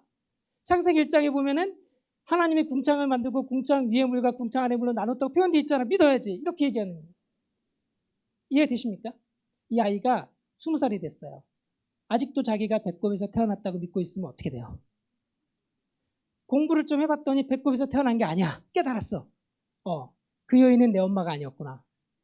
무슨 일이 벌어지면 집 나갑니다. 교회를 떠나는 거예요. 성경에는 고대 근동 지방 사람들, 우주를 이렇게 생각했던 사람들이 이해할 수 있게끔 to them, 그들에게 성경이 주어졌는데, 그들이 이해할 수 있는 언어로 주어졌는데, 그거를 지금 21세기에 야, 이거 성경 창세기 1장은 과학교과서야. 하나님이 궁창 위에 물을 만드신 게 맞지. 배꼽이 나오잖아, 성경에. 배꼽을 믿어야지. 의심하면 어떡해? 계속 배꼽을 밀어붙이니까 나는 도저히 배꼽 못 믿겠다. 어떻게 해요? 친엄마도 버리는 거야. 그래서 교회를 떠나는 겁니다. 지금 떠난 사람들은 여기 없잖아요. 모르죠? 다 떠나 있어요. 다 떠났어요. 그 친구들. 나는 도저히 배꼽 못 믿겠다. 배꼽이 중요합니까? 친엄마가 중요해요. 친엄마가 더 중요한 거예요. 배꼽은 5살짜리 아이 눈높이에 맞춰서 주는 거예요. 이게 제 얘기가 아닙니다. 제가 이런 강의하니까 또 우종학 교수는 막 이상한 배꼽 얘기한다라고 비판해요. 이게 제 얘기가 아니고요. 존 칼빈이 한 얘기입니다. 칼빈이 했던 적응론이라고 하면 되죠. 하나님은 하나님의 말씀을 하나님의 수준으로 주면 누가 이해하겠어요. 인간의 언어로 모든 사람이 그냥 평범한 사람들이 성경을 읽어도 하나님이 주시는 메시지를 읽고 이해하고 구원받을 수 있게끔 그렇게 하나님이 은혜롭게 낮춰서 주신 거라는 것이죠. 제 얘기가 아닙니다. 배꼽이 중요한 게 아니라 친엄마가 중요한 것이다. 네, 넘어갑니다. 그래서 이거를 이제 조금 어려운 말로 하면은 일치론적 해석, 비일치론적 해석이 나눠집니다. 과학이 발전하면은, 과학이 발전했네. 야, 이미 과학하고 창세기 1장을 어떻게 맞춰야 되지? 그래서 이걸 조화시키려고 해요. 이게 조화주의예요. 근데 이게 조화주의는 답이 없어요. 과학이 발전하면 계속 해석을 바꿔야 돼요. 예를 들면 대표적으로 나의 시대 이론이라고 있습니다. 창세기 1장에 히브리어로 욤, 저녁이 되고 아침이 되니 첫째 날이다. 그 욤이 24시간이 아니라 긴 시대다. 10억 년 이렇게 생각한 거죠. 왜 그랬냐면 수천 년 동안 우리는 하나님이 6일 동안 창조했다고 생각해 왔는데 과학이 발전하기 전에 19세기가 되면 지질학이 발전해가지고 우와 수십 킬로미터 지층이 발견돼요. 1840년대가 되면 지구의 나이는 최소한 수천만 년이다. 이런 결론이 나옵니다. 이게 다윈이 종의 기원을 쓰기 전이에요. 생물 진화론이 나오기 전입니다. 그 전에 이미 지질학계에서는 지구의 나이가 굉장히 오래되었구나. 그러면 그리스도인 지질학자들이 많았잖아. 이거 어떻게 되지? 창세기에는 6일 창조인데 지질학을 연구해 보니까 이게 지구의 나이가 수천만 년이야. 그러면 하루가 24시간이 아니라 한 수십억 년, 10억 년쯤 되나 보다. 이렇게 날 시대 이렇게 해석을 한 거야. 이게 19세기 해석입니다. 근데 문제가 있죠. 순서는 또 맞다고 봤어요. 문자적으로. 여러분 식물이 몇째 날 창조되죠? 네, 성경 좀 읽어야 되겠죠. 그죠? 네. 식물이 셋째 날 창조됩니다. 태양은 넷째 날 창조돼요. 식물은 뭘 해야 됩니까? 그러면 어떻게 해요? 하루는 버틸 수 있다. 그쵸? 이게 하루가 아니고 10억 년이면 식물이 10억 년 동안 광합성 못 하잖아요. 그럼 이걸 또 어떻게 설명해야 돼요? 식물은 원래 광합성을 안 해도 되게끔 창조되었다. 뭐 이렇게 또 설명하는 거죠. 계속 자기적인 가정을 갖다 붙여야 됩니다. 과학하고 성경을 조화시키려면 답이 없습니다. 계속 바뀝니다. 저는 이게 더 위험하다고 생각해요. 그보다는 비일치론, 성경과 과학을 따로 보는 것이죠. 성경은 과학적인 책이 아니고 하나님이 창조주다 이것을 알려주는 것이고, 언제 창조하셨는지, 어떤 순서인지, 어떤 방법을 하셨는지 이런 거를 알려주는 책이 아니다. 저는 천문학자니까 하나님이 태양과 달을 창조하실 때 성경은 그냥 하나님이 두 개의 광명체를 창조하사 하나는 낮을 주관하게 하고 다른 하나는 밤을 주관하게 했다 이렇게 나오는데, 저는 궁금하죠. 어떻게 창조하셨지? 저 같으면 하나님이 수소와 헬륨을 3대1의 비율로 섞어서 중력수축을 일으켜가지고 중심 온도를 1000만 도까지 해서 핵융합반을 뭐 이렇게 설명할 거 아니에요. 이런 내용이 없다는 겁니다. 관심도 아니었고 과학교과서가 아니고 신학적인 메시지다. 신앙의 메시지다. 이렇게 읽어야 한다는 것입니다. 그래서 이 두 책을 따로따로 읽고 두 개를 종합해서 성경은 하나님에 관해서 이야기하고 자연이라는 책은 하나님의 창조세계에 관해서 이야기하고, 이걸 다 합쳐서 와, 하나님의 창조세계가 이렇게 멋지구나. 하나님의 놀라운 창조주로서의 창조주로서 우리가 찬양해야 한다라는 것이죠. 여기까지 가도 쉽지가 않은데 문제는 또 밖에서 공격이 들어와요. 여러분이 잘 아는 리처드 도킨스도 그렇지만 스티븐 호킹이라고 이제 매우 유명한 영국의 물리학자죠. 이분이 2012년에 위대한 설계라는 책을 써서 뭐라고 했냐면, 우주가 창조되는데 신은 필요 없다 이렇게 썼습니다. 센세이션이 됐죠. 자, 이런 내용들을 갖고 우리 청년들이 고민을 많이 합니다. 좀 위대한 과학자들인데 과학자들이 틀릴 리가 없잖아. 리처드 도킨스의 책을 막 읽어보니까 논리적으로 말이 돼. 다 과학적인 것 같아. 과학으로 다 증명된 것 같아. 도킨스는 기독교 신앙은 폐기되어야 된다. 종교는 악이라고 막 규정하잖아요. 이건 옛날에 믿었던 걸 왜 아직도 믿고 있냐. 과학이 다 설명하고 있는데 신은 필요 없다. 이런 얘기하고 있잖아요. 이거 맞는 것 같아. 목사님, 제가 도킨스의 책을 읽었더니 너 왜 그런 책 읽고 있구래? 이제 그런다는 거죠. 도킨스의 책을 읽었더니 성경이 안 믿깁니다. 여러분 뭐라고 도움을 주실까요? 형, 오빠, 누나, 여러분 셀 이런 후배들이, 선배님, 제가 도킨스를 읽어보고 과학을 공부해보니까 성경이랑 모순되는 것 같아요.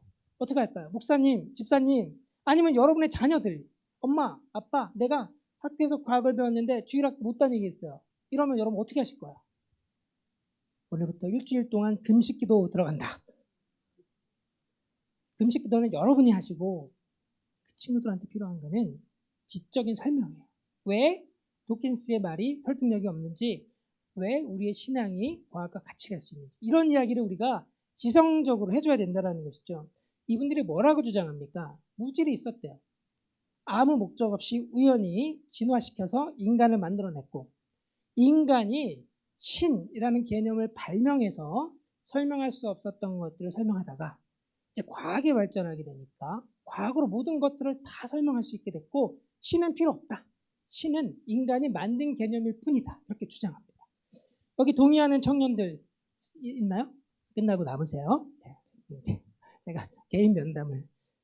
자, 이 주장은 논리적인 비약이 많습니다. 최소한 과학적인 주장이 아니에요. 과학자로서 저는 설득이 잘 안 됩니다. 자, 이렇게 우리가 질문해 볼 수도 있죠. 도킨스가 만들어진 신, 이런 책에서 이렇게 묻습니다. 기독교인들, 신이 인간을 만들었다면 그 신은 누가 만들었는가? 이렇게 질문하죠. 여러분 뭐라고 답합니까? 그렇지. 질문이 틀렸네. 우리는 누가 만든 신을 믿는 게 아니잖아요. 스스로 존재하시는, 스스로 계시는 그분을 우리가 신이라고 부르고 믿는 거잖아요. 질문 자체가 틀렸습니다. 그런데 똑같은 질문을 우리는 무신론자들에게 할 수 있어요. 물질이 인간을 만들었다면 그 물질은 누가 만들었는가? 어디서 기원했는가? 심지어 이것은 과학적인 질문이죠. 심지어 과학적인 질문이에요. 형이상학 질문이 아니죠. 형이상학적인 질문이 아닌 것이죠. 도킨스를 비롯한 무신론자들이 뭐라고 답합니까? 신통치가 않습니다. 영원 전부터 스스로 존재했다. 많이 듣던 이야기죠. 많이 듣던 이야기. 우리는 하나님이 영원 전부터 스스로 존재했다라고 믿고 거기서 출발해서 우리의 신앙이 시작되는 것입니다. 무신론자들은 물질의 기원을 설명할 수 없으니까 물질이 원래 있었다. 이렇게 이야기하고 그들이 믿음이라고 고백하지는 않지만 물질이 원래 있었다라는 것을 과학으로 증명되지 않잖아요. 이거는 하나의 전제, 하나의 출발점입니다. 믿음이라고 하는 것이죠. 우리는 하나님을 전제하고 믿고 가는 것이고 무신론자들은 물질을 전제하고 믿고 가는 것입니다. 그렇기 때문에 최소한 과학적인 어떤 설득력이 없다라고 제가 이야기하는 거죠. 자연 법칙은 어떻게 만들어졌을까? 자연 법칙이 있어야 진화도 일어나고 우주도 팽창하고 인간도 존재할 수 있을 텐데 자연 법칙이 어디서 나왔습니까? 무신론자들이 신통하게 답하지 못합니다. 이것은 자연의 본성이야. 원래 그런 거야. 자연이 원래 그런 자연 법칙의 특성을 갖고 있는 거야. 이렇게 말하는 것이죠. 저는 과학자로서 만족이 잘 안 됩니다. 여러분 우리 청년들이 목사님께 질문하는 것이죠. 목사님, 나쁜 애들이 악한 사람들이 더 취직도 잘 되고 돈도 잘 벌고 잘 살아요. 왜 그런 거죠? 인생이 원래 그런 거야. 여러분 만족이 안 되잖아요. 그죠? 원래 그런 거예요. 저는 만족이 안 됩니다. 과학자로서 최소한. 그래서 이걸 지금 찾고 있는 것이죠. 이 자연 법칙들의 그 중력 법칙의 그 상수값이 왜 그 값인지 뭐 등등등등. 그래서 자연 법칙의 기원을 잘 설명하지 못하기 때문에 아인슈타인이 묻습니다. 우리 인간이 우주를 이해한다. 야, 이거보다 놀라운 수수께끼가 없다. 10,000년도 안 되는 지성사를 가진 우리 인간이 지금 100억 년이 넘는 우주의 역사를 지금 막 논하고 있잖아. 빅히스토리. 이거 도대체 어떻게 가능합니까? 무생물의 시대에서 생물이 출현했고 생물의 시대에서 지성이 출현했습니다. 인간이 출현했어. 야, 우주는 원래 자기 존재를 알아줄 지적인 존재를 출현시키려고 방향과 목적을 가지고 이렇게 변해온 것일까요? 아니면 그냥 우주는 그냥 존재하다가 그냥 어떤 지적인 존재가 뿅 출현해갖고 우주의 의미는 무엇인가 뭐 이렇게 질문하고 있는 것일까요? 굉장히 어려운 질문입니다. 최소한 과학적으로 답하기가 매우 어려워요. 이런 수많은 구멍들이 있는 것이죠. 논리적인 비약과 과학적으로 증명되지 않는 전제들을 무신론이 갖고 있는 것입니다.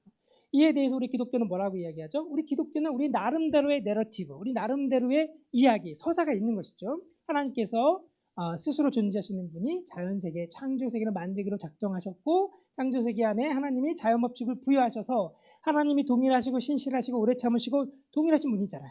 똑같이 자연세계도 막 무질서하게 지 맘대로 가는 게 아니라 하나님을 닮아서 질서 있게 중력법칙이 100억 년 동안 유지되는 그 놀라운 우주로 그래서 우리가 안전하게 우리 인간들이 존재할 수 있게끔 그런 우주를 하나님이 창조하셨고 창세기 1장 28절에 하나님이 우리에게 형상을 주셔서 우리를 하나님을 대신해서 하나님의 대리자로서 하나님의 역할을 하게 하신 것이죠. 하나님의 창조세계를 보존하고 다스리는 역할을 우리에게 주신 것이잖아요. 그렇죠? 이런 그 놀라운 스토리들이 있는 것입니다. 그래서 우리가 구별을 해야 되는 것은 과학, 그 다음에 신앙 혹은 과학하고 어떤 전제, 세계관, 형이상학 이거를 범주를 구별해야 된다는 것입니다. 우리 기독교 신앙도 또 무신론도 둘 다 과학으로 증명되지 않는 어떤 출발점이 있다는 것이죠. 이게 과학으로 증명되는 게 아닙니다.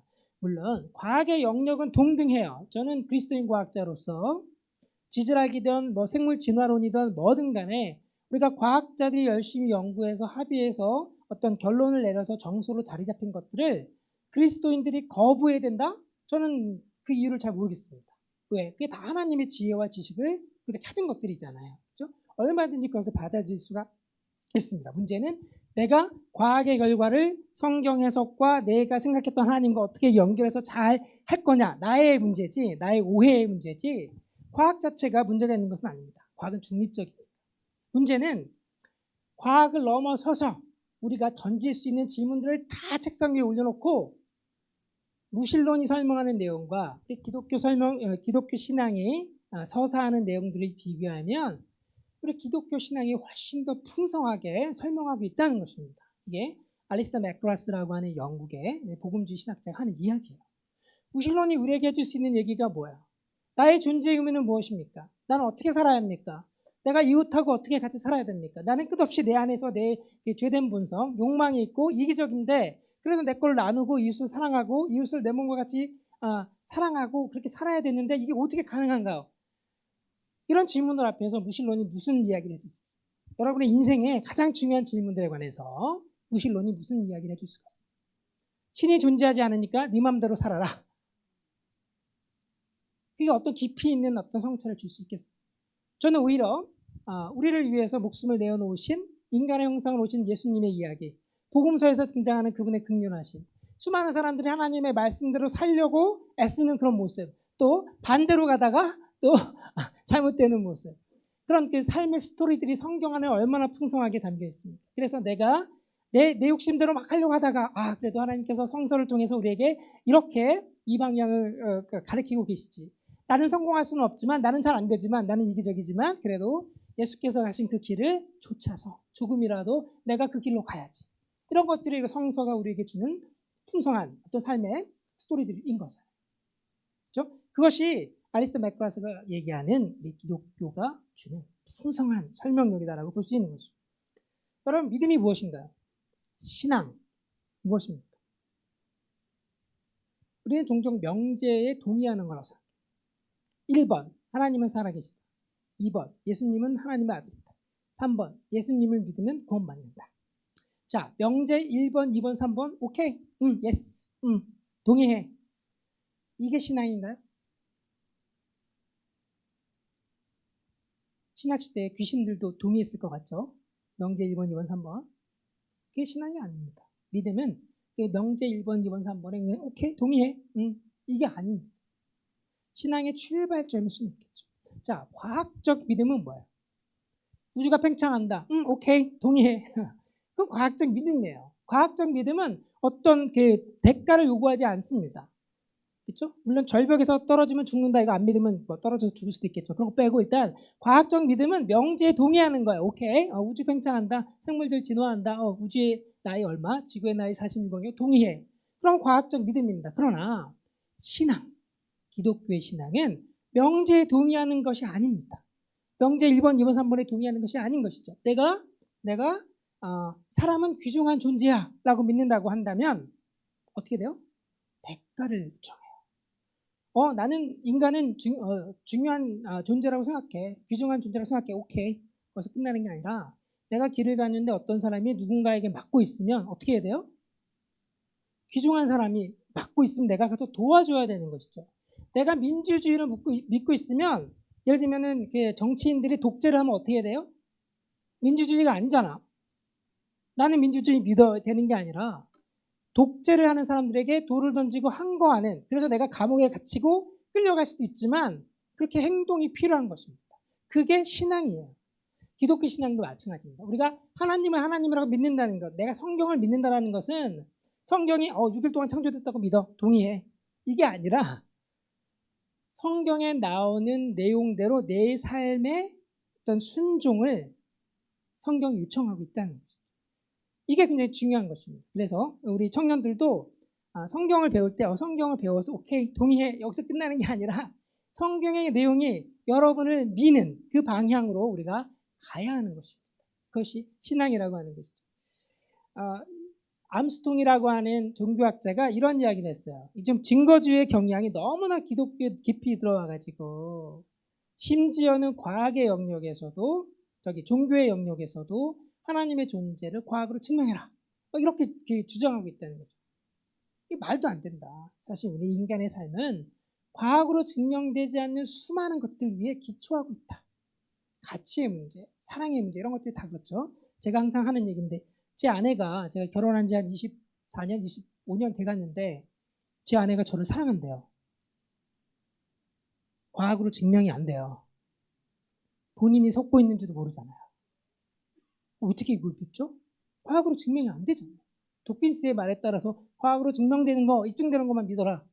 믿을 수가 없습니다. 과학으로 증명이 안 됩니다. 여러분이 오늘부터 과학으로 증명되는 것만 믿고 따라가겠다. 여러분의 삶이 유지될 수가 없습니다. 나는 어떻게 살아야 하는가? 가치의 문제, 사랑의 문제, 어떤 그 의미의 문제 이런 것들은 과학으로 증명될 수 있는 것들이 아닌 것이죠. 그래서 진리라고 하는 것은 과학적 진리는 그거를 이해하고 동의하면 끝나요. 이제 우주의 팽창, 빅뱅 우주로 공부하면 되고 생물 진화, 진화 생물을 공부하면 돼요. 끝나는 거예요. 하지만 기독교의 신앙은 하나님을 신뢰하는 것입니다. 그래서 하나님이 어떤 약속을 주셨을 때 도대체 하나님이 이걸 어떻게 이루시겠다는 거야? 말도 안 돼. 내 지성으로는, 내 머리로는 도저히 이해가 안 되지만 그래도 하나님을 신뢰해서 하나님이 가리키는 방향으로 내가 순종해서 가는 것입니다.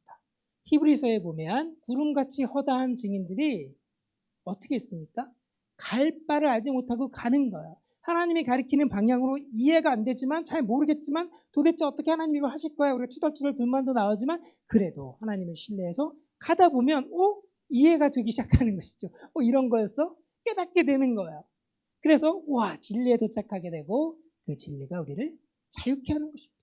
기독교 신앙은 이렇게 움직여요. 과학은 증명하고 입증하고 그러면 그걸 이해해서 오케이 동의하면 끝나지만 기독교 신앙은 그 방향이 아니라 성경의 내용을 증명하고 입증하고 이해해서 동의하는 것이 아니라 하나님을 신뢰하니까 잘 이해가 안 돼도 하나님이 가리키는 방향으로 순종하고 그렇게 우리가 깨닫는 것이죠. 방향이 완전히 다릅니다. 여러분 다 경험해 보셨죠? 하나님이 주시는 인도하시는 방향을 삶의 경험을 통해서 우리는 이 말을 다 알 수 있습니다. 진리는 증명을 요구하지 않습니다. 진리는 순종을, 진리는 헌신을 요구하는 것입니다. 자, 그래서 지금 시간이 다 돼서 제가 좀 끝날 때가 다 됐죠. 그렇죠? 좀 마무리 좀 해야 될 것 같은데 시간이 조금 모자라는데 제가 한 5분 정도만 더 써도 될까요? 예, 5분 정도. 사실 한 10분을 더 쓰고 싶은데. 네. 자, 제가 질문 한번 드릴게요. 자, 과학으로 설명되면 무신론인가요? 자연이 막 자율적으로 움직여요. 그럼 하나님이 배제되는 건가요? 아닙니다. 달이 한 달에 한 번 지구 주위를 돌아요. 하나님이 하시는 건가요? 뉴턴이 300년 전에 이거 설명했습니다. 지구 중력 때문에 달이 돈다. 그랬더니 이런 반기독교적인 사상을 전파하다니 뉴턴을 비난했어요. 왜? 천사가 끌어야 되는데 하나님 운행해야 되는데 하나님이 필요 없는 것처럼 보이잖아요. 아니죠. 하나님이 중력을 사용하시는 거죠. 그게 우리의 믿음입니다.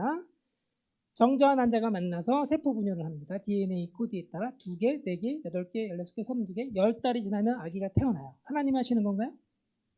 어떻게? 10달 동안 천사가 자궁 안으로 들어와서 막 뭔가를 조작하는 건가요? 시험관하게도 우리가 만들죠. 이 과정을 10달의 과정을 우리가 의학으로 잘 이해하고 있습니다. 그럼 하나님이 어떻게 하신다는 거예요 도대체? 과학으로 설명되는 그 10달의 과정 전체를 하나님이 붙들고 하나님이 섭리하고 일하신다라고 우리가 믿고 고백하는 거죠. 이게 이중성입니다. 한 축에서는 과학으로 설명 가능하지만 다른 축에서는 이게 다 하나님이 하시는 거예요. 과학으로 달의 운동을 설명할 수 있지만 우리는 그것을 하나님의 섭리라고 믿는 것이죠. 진화 어때요? 유전자 풀이 증가해서 종이 새로 태어나요. 종의 분화가 일어납니다. 종의 진화가 일어나는 것이죠. 그건 무신론인가요? 교수님, 갑자기 진화창조 논쟁 어렵습니다. 만약에 여러분이 이렇게 이야기한다면 이중잣대죠. 다 똑같은 질문이야. 과학은 현상의 작동 원리를 밝히는 거예요.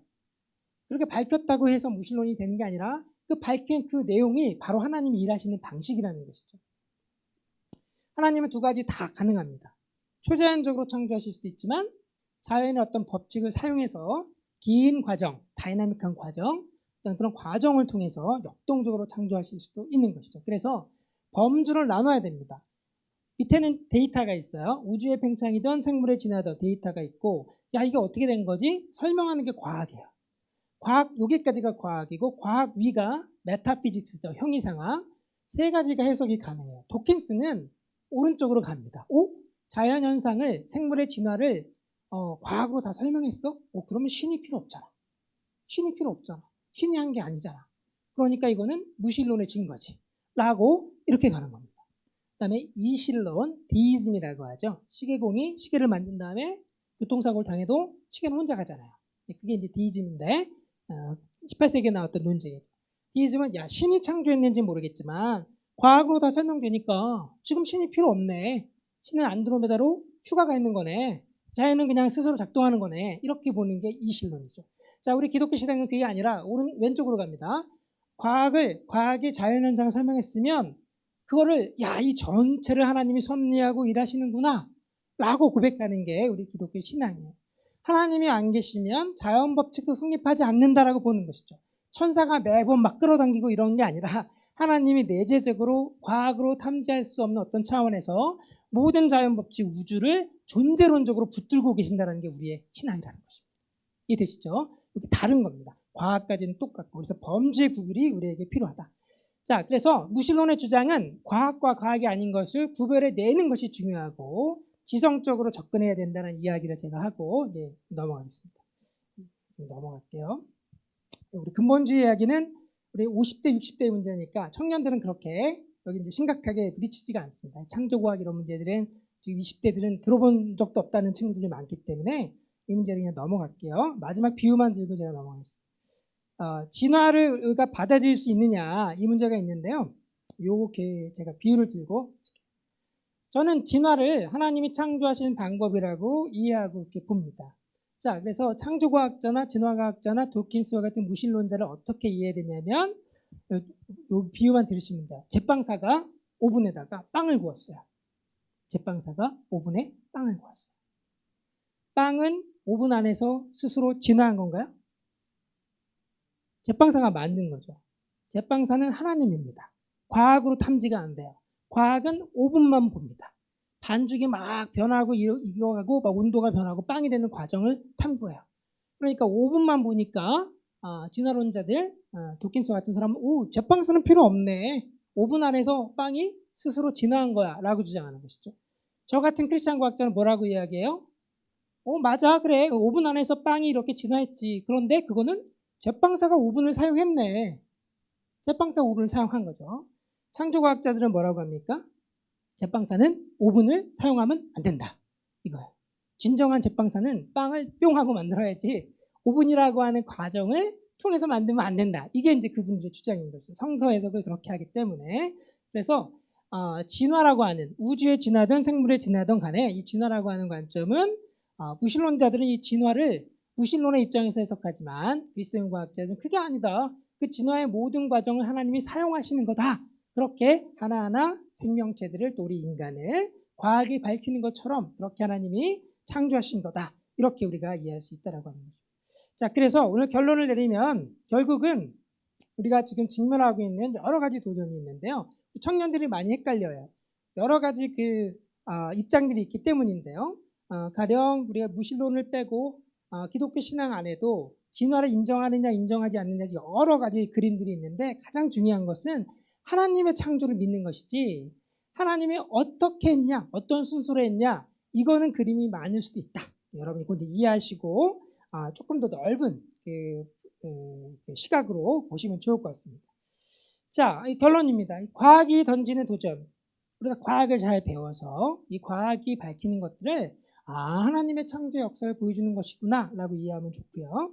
그리고 무신론자들의 공격은 어떻게 대항해야 됩니까? 그건 지적으로 도전해야 됩니다. 그리고 그거는 과학이랑 과학이 아닌 게 섞여 있잖아. 도킨스의 책에도 과학이 많이 있지만 과학만 있는 게 아니라 그 과학을 무신론의 주장으로 사용하는 면이 섞여 있는 것이죠. 철학이랑 과학이 섞여 있습니다. 나눠야 하는 것이죠. 마지막으로 교회 내의 문제는 우리가 좀 더 성숙하게 성경을 어떻게 해석해야 될지를 배워가면서 이 문제를 해결해야 됩니다. 자, 이거 이제 넘어가고요. 자, 여기까지만 하고 마치겠습니다. 이 과신대라고 하는 단체에 제가 우리 과학과 신학의 이 문제들을 해결하기 위해서 하고 있는데 여러분 좀 관심을 가지고 보시면 좋을 것 같고요. 또 제가 간사님이 꼭 이야기하라고 했어요. 한 달에 10,000원 후원 꼭 이야기해달라고. 그래서 진화창조 문제 때문에 우리가 150년 고생하고 있는데 앞으로 인공지능이나 외계인이나 여러 가지 과학적 결론들이 나왔을 때 기독교 우리 교회가 또 헤맬 수 있어요. 미리미리 과학자와 신학자가 함께 연구하고 교육해서 잘 풀어가자 이런 일을 하고 있는 단체니까 여러분 관심을 가져주시면 좋겠고요. 오늘 강의가 되게 짧습니다.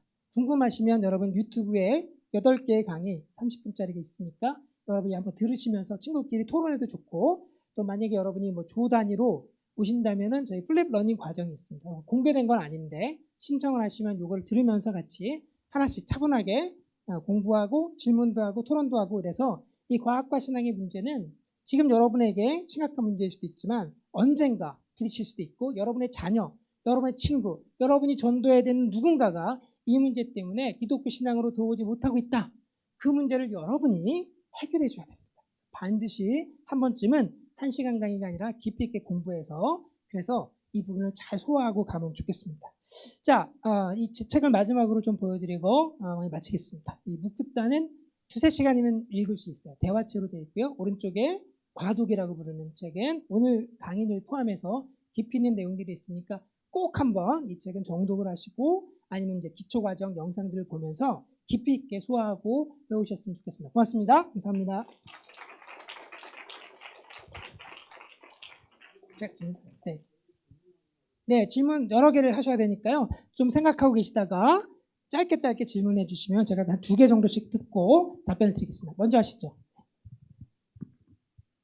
그 강의 잘 들었는데요. 질문할 건 맞지만 저는 딱 한 가지만 하겠습니다. 교수님이 과학자로서 제가 알기로는 과학자분들이 성경적으로 이렇게 그 신앙을 갖는 게 굉장히 이렇게 양면적으로 많이 나눠진 걸로 알거든요. 이렇게 과학자분들이 교수님처럼 하나님을 믿는 사람이 있는가 하면 무신론적으로 안 믿는 데이터에 기반해서 과학적으로 이거는 나는 부정하니까 믿지 않는다. 이런 과학자분들이 많은데 교수님이 하나님을 영접하게 된 터닝 포인트나 뭐 동기 이게 좀 듣고 싶습니다. 이게 그냐면 여기 중고청이 같이 있거든요. 네, 알겠습니다. 네, 한 개 질문 더 받고 같이 답변 드릴게요. 없으시면 생각하는 동안 답변 드리겠습니다. 저는 과학자들은 저는 이제 데이터를 주로 다루는 관측 실험 쪽 과학자입니다. 그래서 굉장히 좀 엄밀하게 보는 편이고요. 이론적인 쪽을 연구하는 과학자들은 굉장히 좀 이제 과감하게 드라이브를 걸 수도 있는데 저는 데이터가 입증하지 않으면 잘 받아들이지 않는 게 까칠한 이런 과학자 속에 속합니다. 이런 과학자들의 특징은 이제 지금 말씀하신 것처럼 데이터를 들여다보면 과학자들은 신앙을 갖게 되기 어렵지 않나? 이렇게 생각하실 수 있죠. 왜냐하면 과학 안에서는 하나님을 발견할 수 없으니까. 하지만 반대로 야, 이 놀랍게 이렇게 과학이 작동하는 게 도대체 어떻게 가능한가? 수학이라고 하는 우리 인간의 머리로 풀어내는 것과 그것과 우리가 우주를 관측해서 우주의 어떤 패턴들을 찾으면 그걸 자연법칙이라고 부르는데 두 개가 굉장히 일치합니다. 다른 말로 하면 우주가 굉장히 수학적이에요. 되게 놀라울 정도로. 도대체 어떻게 이런 게 가능한가? 굉장히 많은 그 근원적인 질문들을 우리가 과학자들이 과학을 공부하면서 던질 수가 있게 되는데 그 근원적인 질문들은 과학으로 답변이 안 돼요. 그래서 어떤 면에서는 진짜 심각한 과학자들은 신이 존재할 수 있는 가능성을 배제하는 게 매우 어렵구나. 저는 이런 과학자들이 굉장히 많다고 봅니다. 물론 어떤 과학자들은 이제 과학만 딱 보고 이 과학만 갖고는 신의 증거를 찾을 수가 없으니까 나는 못 믿겠다. 이 불가지론으로 가는 과학자들도 많지만 최소한 정직한 과학자들은 신이 존재하지 않는다라고 결론 내리기 매우 어려워요. 물론 신이 존재한다라고 결론을 내릴 수도 없지만 중립적이니까. 그래서 그 과학자들은 오히려 이성을 통해서 과학을 통해서 하나님의 존재를 이해하고 믿을 수 있는 길로 갈 수 있는 어떤 첫 출발선에는 있습니다. 그러나 과학을 통해서 신앙이 생기는 것은 아니죠. 저는 어떻게 신앙이 생겼을까요? 제 친구들이 저를 보면 되게 놀라워해요. 야, 그렇게 의심도 많고 증거를 들이밀고 논리적이고 그런 친구가 신을 도대체 어떻게 믿냐? 저도 신기합니다. 제가 하나님을 믿는 게. 근데 우리가 믿음이라고 하는 거는 내가 작정해서 되는 건 아닌 것 같아요. 이게 하나님이 주시는 선물 같습니다. 저는 어릴 때부터 제가 말씀드린 것처럼 우주를 연구해봤기 때문에 뭔가 예수 그리스도를 인격적으로 만나기 전에 어릴 때부터 이 우주가 어떤 그 우주보다 더 위대한 신적 존재를 암시하는 것 같다는 생각을 많이 했습니다. 어쩌면 창조주 하나님을 먼저 만났을지도 모르겠고 그러다가 이제 뭐 초등학교 때 뭐 디모데 훈련 뭐 수요 예배 와서 받고 중학교 때 또 뭐 이렇게 인격적으로 만나고 출연회도 가고 대학에 가서 이제 IBF 이런 이제 그 기독학생 운동하면서 성경을 어떻게 읽어야 되는지도 배우고 인격적인 하나님에 대해서도 배우고 그래서 이제 제가 이제 많이 변화했지만 어쩌면 제 신앙의 출발점은 어릴 때부터 모태신앙으로 교회 다닌 것뿐만 아니라 이 우주를 보면서 어떤 신적 존재가 있을 수밖에 없다라고 하는 그 생각들이 제 어릴 때부터 제 생각이 기초하고 있었기 때문에 저는 과학이 하나도 힘들지 않았습니다. 과학을 공부하면 공부할수록 그게 다 하나님 거니까 저한테는 갈등이 없었거든요. 근데 제가 이제 20대, 30대로 가면서 제 주변에서 과학 때문에 갈등하는 사람들이 너무나 많으니까 이 친구들 어떻게 도와줘야 되나 이러다가 제가 오늘 여기서 이렇게 강의하고 있는 거죠. 이런 책도 쓰고 강의도 하게 이렇게 되었습니다. 신앙이라고 하는 것은 하나님의 저는 선물이라고 볼 수 있고 제가 할 수 있는 일은 그 선물을 제가 줄 수는 없습니다. 먼저 부흥사님들은 다르겠지만 저는 우리가 신앙으로 가는 길을 가로막는 그 걸림돌들 특히 그 걸림돌 중에서 그게 뭐 이제 교회가 잘못한다든지 뭐 세습을 한다든지 많은 문제가 있겠지만 과학이라고 하는 것이 많은 사람들이 신앙의 길로 가는 것을 걸림돌로 막고 있는 것이죠. 저는 최소한 그것을 채워줄 수는 있다. 과학이 우리가 하나님을 못 믿게 하는 게 아니라 오히려 과학을 받아들이면 우리의 신앙이 더 풍성해지고 과학에 더 근원적인 질문들을 던져보면 과학이 성립하기 위해서는 어떤 그 위대한 존재를 우리가 가정할 수밖에 없다. 형이상학적으로 과학이 아니라 그런 것들이 오히려 우리에게 신앙의 길로 인도해주는 길이 될 수 있다고 봅니다. 답변이 좀 되는지 모르겠습니다. 예. 네, 질문하시죠. 예. 예. 그 과학의 시대의 과학자들의 입장들이 굉장히 많은 다양한 입장들을 가지고 계신 걸 알고 있는데 교수님께서는 지금 저는 계속 질문하고 싶었던 게 점진적 창조론과 지금 말씀하시는 건 제 느낌에는 창조론적 진화론을 말씀하시는 것 같은데 이 두 가지 가운데 어떤 입장에서 신학을 좀 받아들여야 한다고 생각하시는지요? 네, 감사합니다. 이게 사실은 어려운 질문이에요. 이제 크게 이제 세 가지 정도 입장이 있는데 창조과학자들은 예를 들면은 하나님이 우주와 지구와 생명체들 10,000년 전에 한 번에 다 만드셨다고 보는 거죠. 그래서 지구의 나이가 10,000년밖에 안 되니까 젊은 지구로는 부르잖아요. 근데 저는 진화적 창조의 입장에 있습니다. 하나님이 우주를 진화시키고 지구를 진화시키고 생물들을 진화시키는 그 놀라운 과정을 통해서 창조하셨다라고 받아들이는 진화적 창조 입장에 있는 것이죠. 중간에 그 점진적 창조론이라고 지금 이제 불러주신 오렌지 그론이라고도 합니다. 이 입장은 뭐냐면 하나님이 우주와 지구는 그 진화의 과정을 통해서 역동적으로 시간적인 순서로 자연의 법칙을 통해서 창조하셨는지는 모르겠지만 생물만큼은 하나님이 진화를 사용하지 않으셨고 하나님이 직접 생물들 하나하나 종들을 창조하셨다라고 보는 생물 진화를 반대하는 이제 반진화 관점인 것이죠.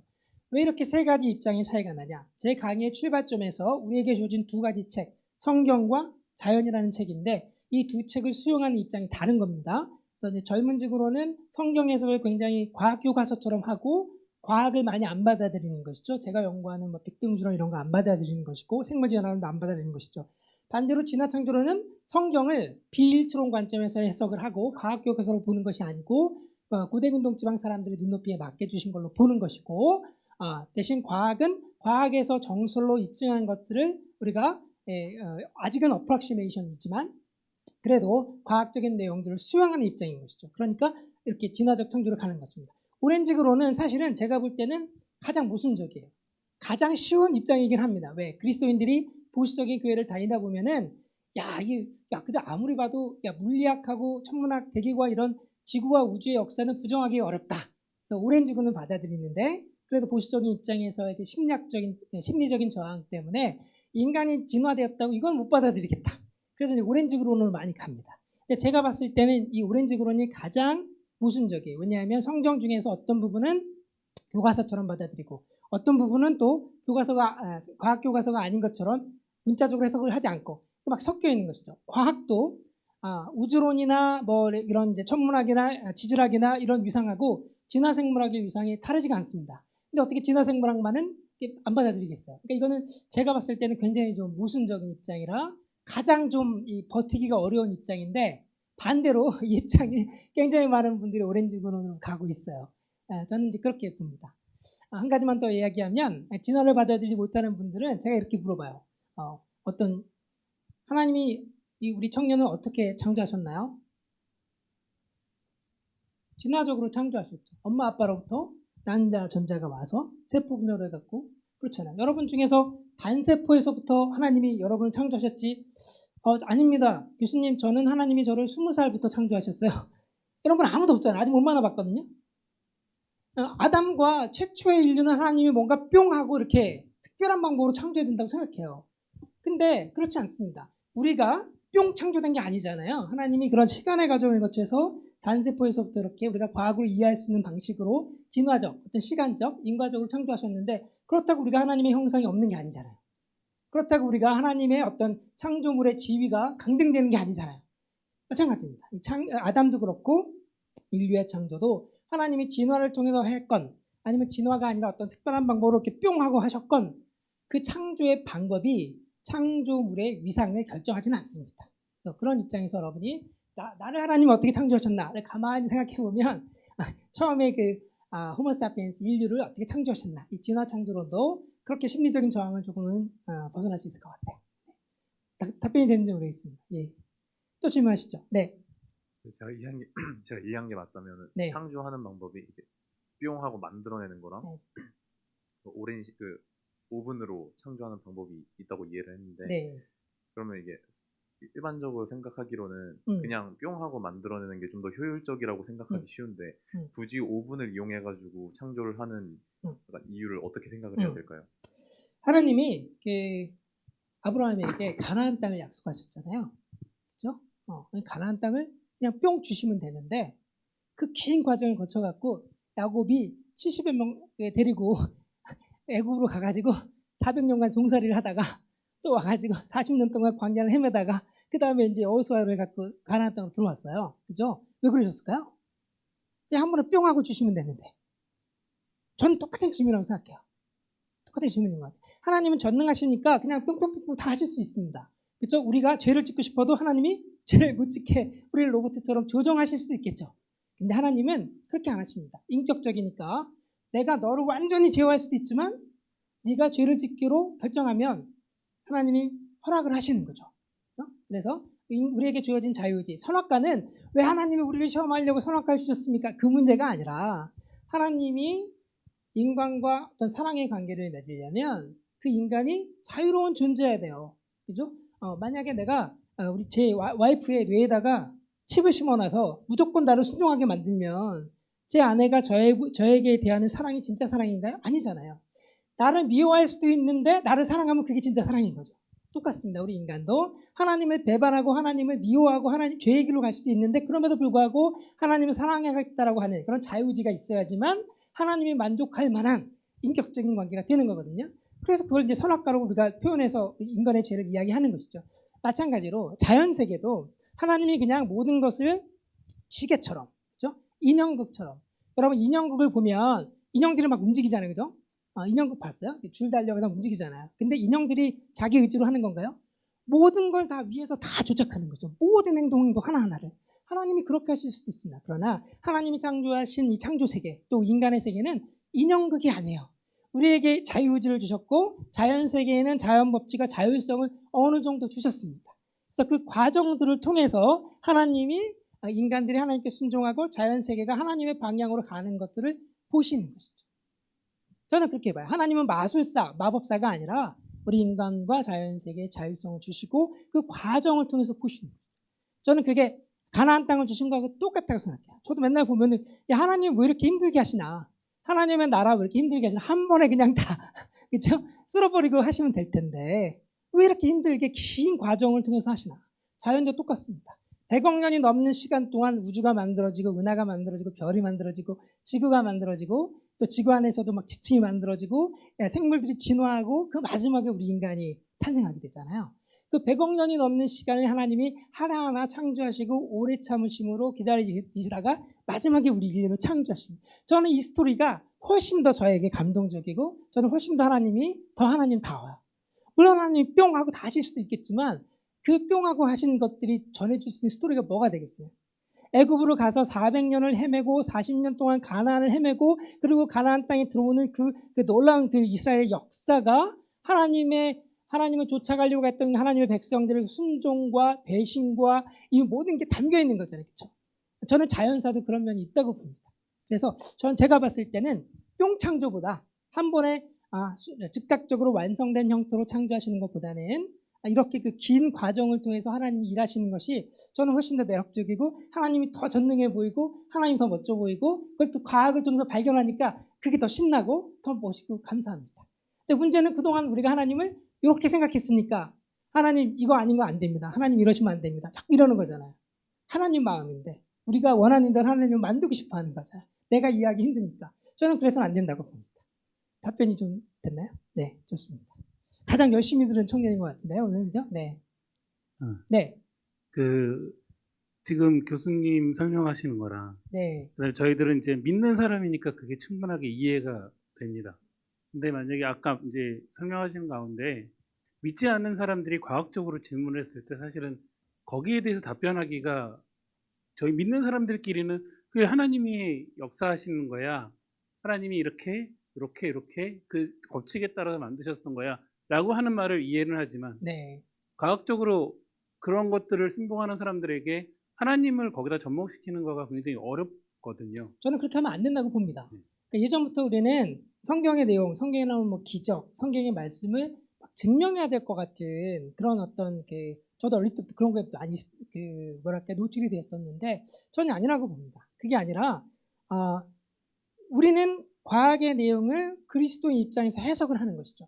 그러나 거꾸로 과학이 자명하게 기독교 신앙을 보여주는 것은 아닙니다. 그래서 우리가 전도를 하거나 아니면 하나님이 있지 않는 사람들하고 이야기할 때는 야 이거 과학을 들여다봐, 과학이 이거 어떻게 가능해, 이게 하나님이 존재한다는 증거야, 이런 식으로 가면 저는 안 된다고 봅니다. 똑같이 놀라운 과학을 봐도 도킨스는 하나님이 어디에도 없잖아, 안 보이잖아, 이렇게 해석할 수도 있는 거거든요. 그래서 범주가 다르니까 과학의 범주와 신앙의 범주 혹은 형이상 세계관의 범주를 나눠서 과학의 내용, 과학의 영역 안에서는 최소한 우리가 대화를 하자. 그분들이 오해하고 있잖아요. 야, 그리스도인들은 지구가 10,000년 전에 만들어졌고 진화도 안 일어났고 이런 또라이들이야, 이렇게 생각하잖아요. 그게 아니야. 내가 기독교 신앙을 갖는다라고 하는 거는 과학을 부정한다는 게 아니라 나는 이런 신앙을 갖고 있어. 나도 과학 다 인정해. 하지만 과학이 이렇게 성립하는 그 근원적인 질문들에 대해서 너는 어떻게 생각하니? 이런 질문을 할 수 있는 거거든요. 빅뱅 맨 처음에 우주 존재 자체에 대해서는 어떻게 생각하니? 어떻게 이 어떤 지성이라고 하는 것, 우주의 어떤 합리성이 어떻게 존재한다고 생각하니? 이런 성인학적인 질문을 던질 수 있다고 봅니다. 그러면 대화가 가능한 것이죠. 그거는 과학으로 탐구되지 않는 거니까, 과학의 영역을 넘어가는 거니까 그 무신론자들 친구는 나름대로 생각이 있을 거. 잘 모르겠다. 어쨌거나 우리 과학은 가능한 거 아니냐. 그럼 우리 그런 면에서 대화할 수 있겠죠. 야, 그게 어떻게 가능하냐? 과학이라고 하는 것이 가능하다는 것은 지적인 어떤 우주의 지성을 이야기하는 거냐? 그럼 아인슈타인이 믿었던 것처럼 우주에는 어떤 비인격적인 지성이 있는 거냐? 어떻게 생각하냐? 자연법칙은 뭐냐? 그럼 우주가 존재하기 전부터 자연법칙이 먼저 있었고 그 자연법칙에 따라서 우주가 탄생한 거냐? 그러면 그 자연법칙은 어디서 온 거냐? 이런 이야기들은 형이상학 범주에서 우리가 얼마든지 할 수 있고, 그런 질문들이 더 깊은 생각으로 우리를 끌어가서 누구죠? C.S. 루이스가 신앙을 받아들였던 것처럼 먼저는 과학의 영역에서, 철학의 영역에서 답변할 수 없는 질문들을 탐지하다가 결국은 우리가 우리 어떤 과학 혹은 철학, 우리 인간의 지성으로 답변할 수 없는 더 근원적인 그 길로, 신앙의 길로 우리를 이끌 수 있는, 저는 그런 길이 가능하다고 봅니다. 그걸 너무 직접적으로 하면 안 되고 이걸 굉장히 조심스럽게 그들이 신앙의 길로 갈 수 있는 어떤 길을 터주는 방식으로 가야 되는 걸 보고요. 더 중요한 거는 그들의 삶의 경험인 것이죠. 그들의 삶에 겪는 다양한 문제들, 고통의 문제, 누군가의 인격적인 만남, 다양한 것들을 통해서 신앙이 트리거 될 수 있는데 저는 그 역할은 아니고, 저는 걸림돌을 제거하는 길인 것이고, 그 역할은 다른 면에서 또 분명히 있어야 될 겁니다. 어느 날 교회에 와서 하나님 만날 수도 있겠고, 몸이 아프다든지 여러 가지 인생사를 겪으면서 인생을 다시 돌아보게 될 수도 있고, 여러 가지 계기들이 있잖아요. 그런 것들을 통해서 하나님이 선물로 신앙을 주는 것이라고 보고요. 지적인 작업에서는 우리는 최소한 이게 과학이 우리 신앙의 적은 아니다 까지는 지적인 작업으로 털을 닦아야 된다, 이렇게 이해하시면 좋을 것 같습니다. 네. 아이고. 네네네. 지금 마지막 받을까요? 예.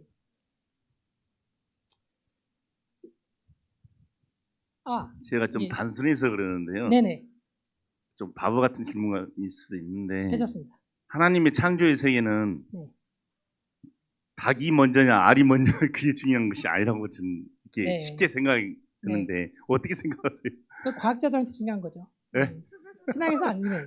지구의 나이가 46억 년이건 10,000년이건 그게 우리 인생에, 또 우리 신앙의 문제에서 뭐가 중요하겠어요? 우리에게 더 중요한 거는 내가 어떻게 이웃을 사랑할 것인가, 어떻게 나의 죄된 본성을 누르고 하나님이 원하시는 방향으로 갈 것인가, 이게 훨씬 더 중요한 문제들이잖아요. 그죠? 그래서 저는 이런 닭이 먼저냐 달걀이 먼저냐 이런 문제들은 이제 과학자들이 다뤄야 되는 문제라고 보고요. 별로 중요하지는 않다고 봅니다.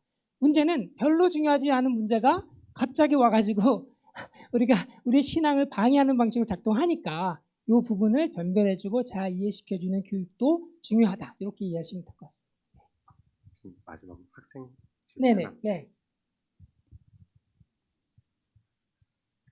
창세기 2장 7절에 여호와 하나님이 땅의 흙으로 사람을 지으시고 생기를 그 코에 불어넣으시니 사람이 생명이 되리라. 여기서 이것도 흙으로 빚으셨다는 게 진화 그걸로 설명이 되는. 자, 하나님이 손이 있나요? 하나님이 손이 있을까요? 흙을 빚으려면 이렇게 우리가 뭘 연상하잖아요, 그죠? 하나님이 손이 있을까요? 그래서 우리가 뭘 이해해야 되냐면 신인동형이라는 걸 이해해야 됩니다. anthropomorphic인 거예요.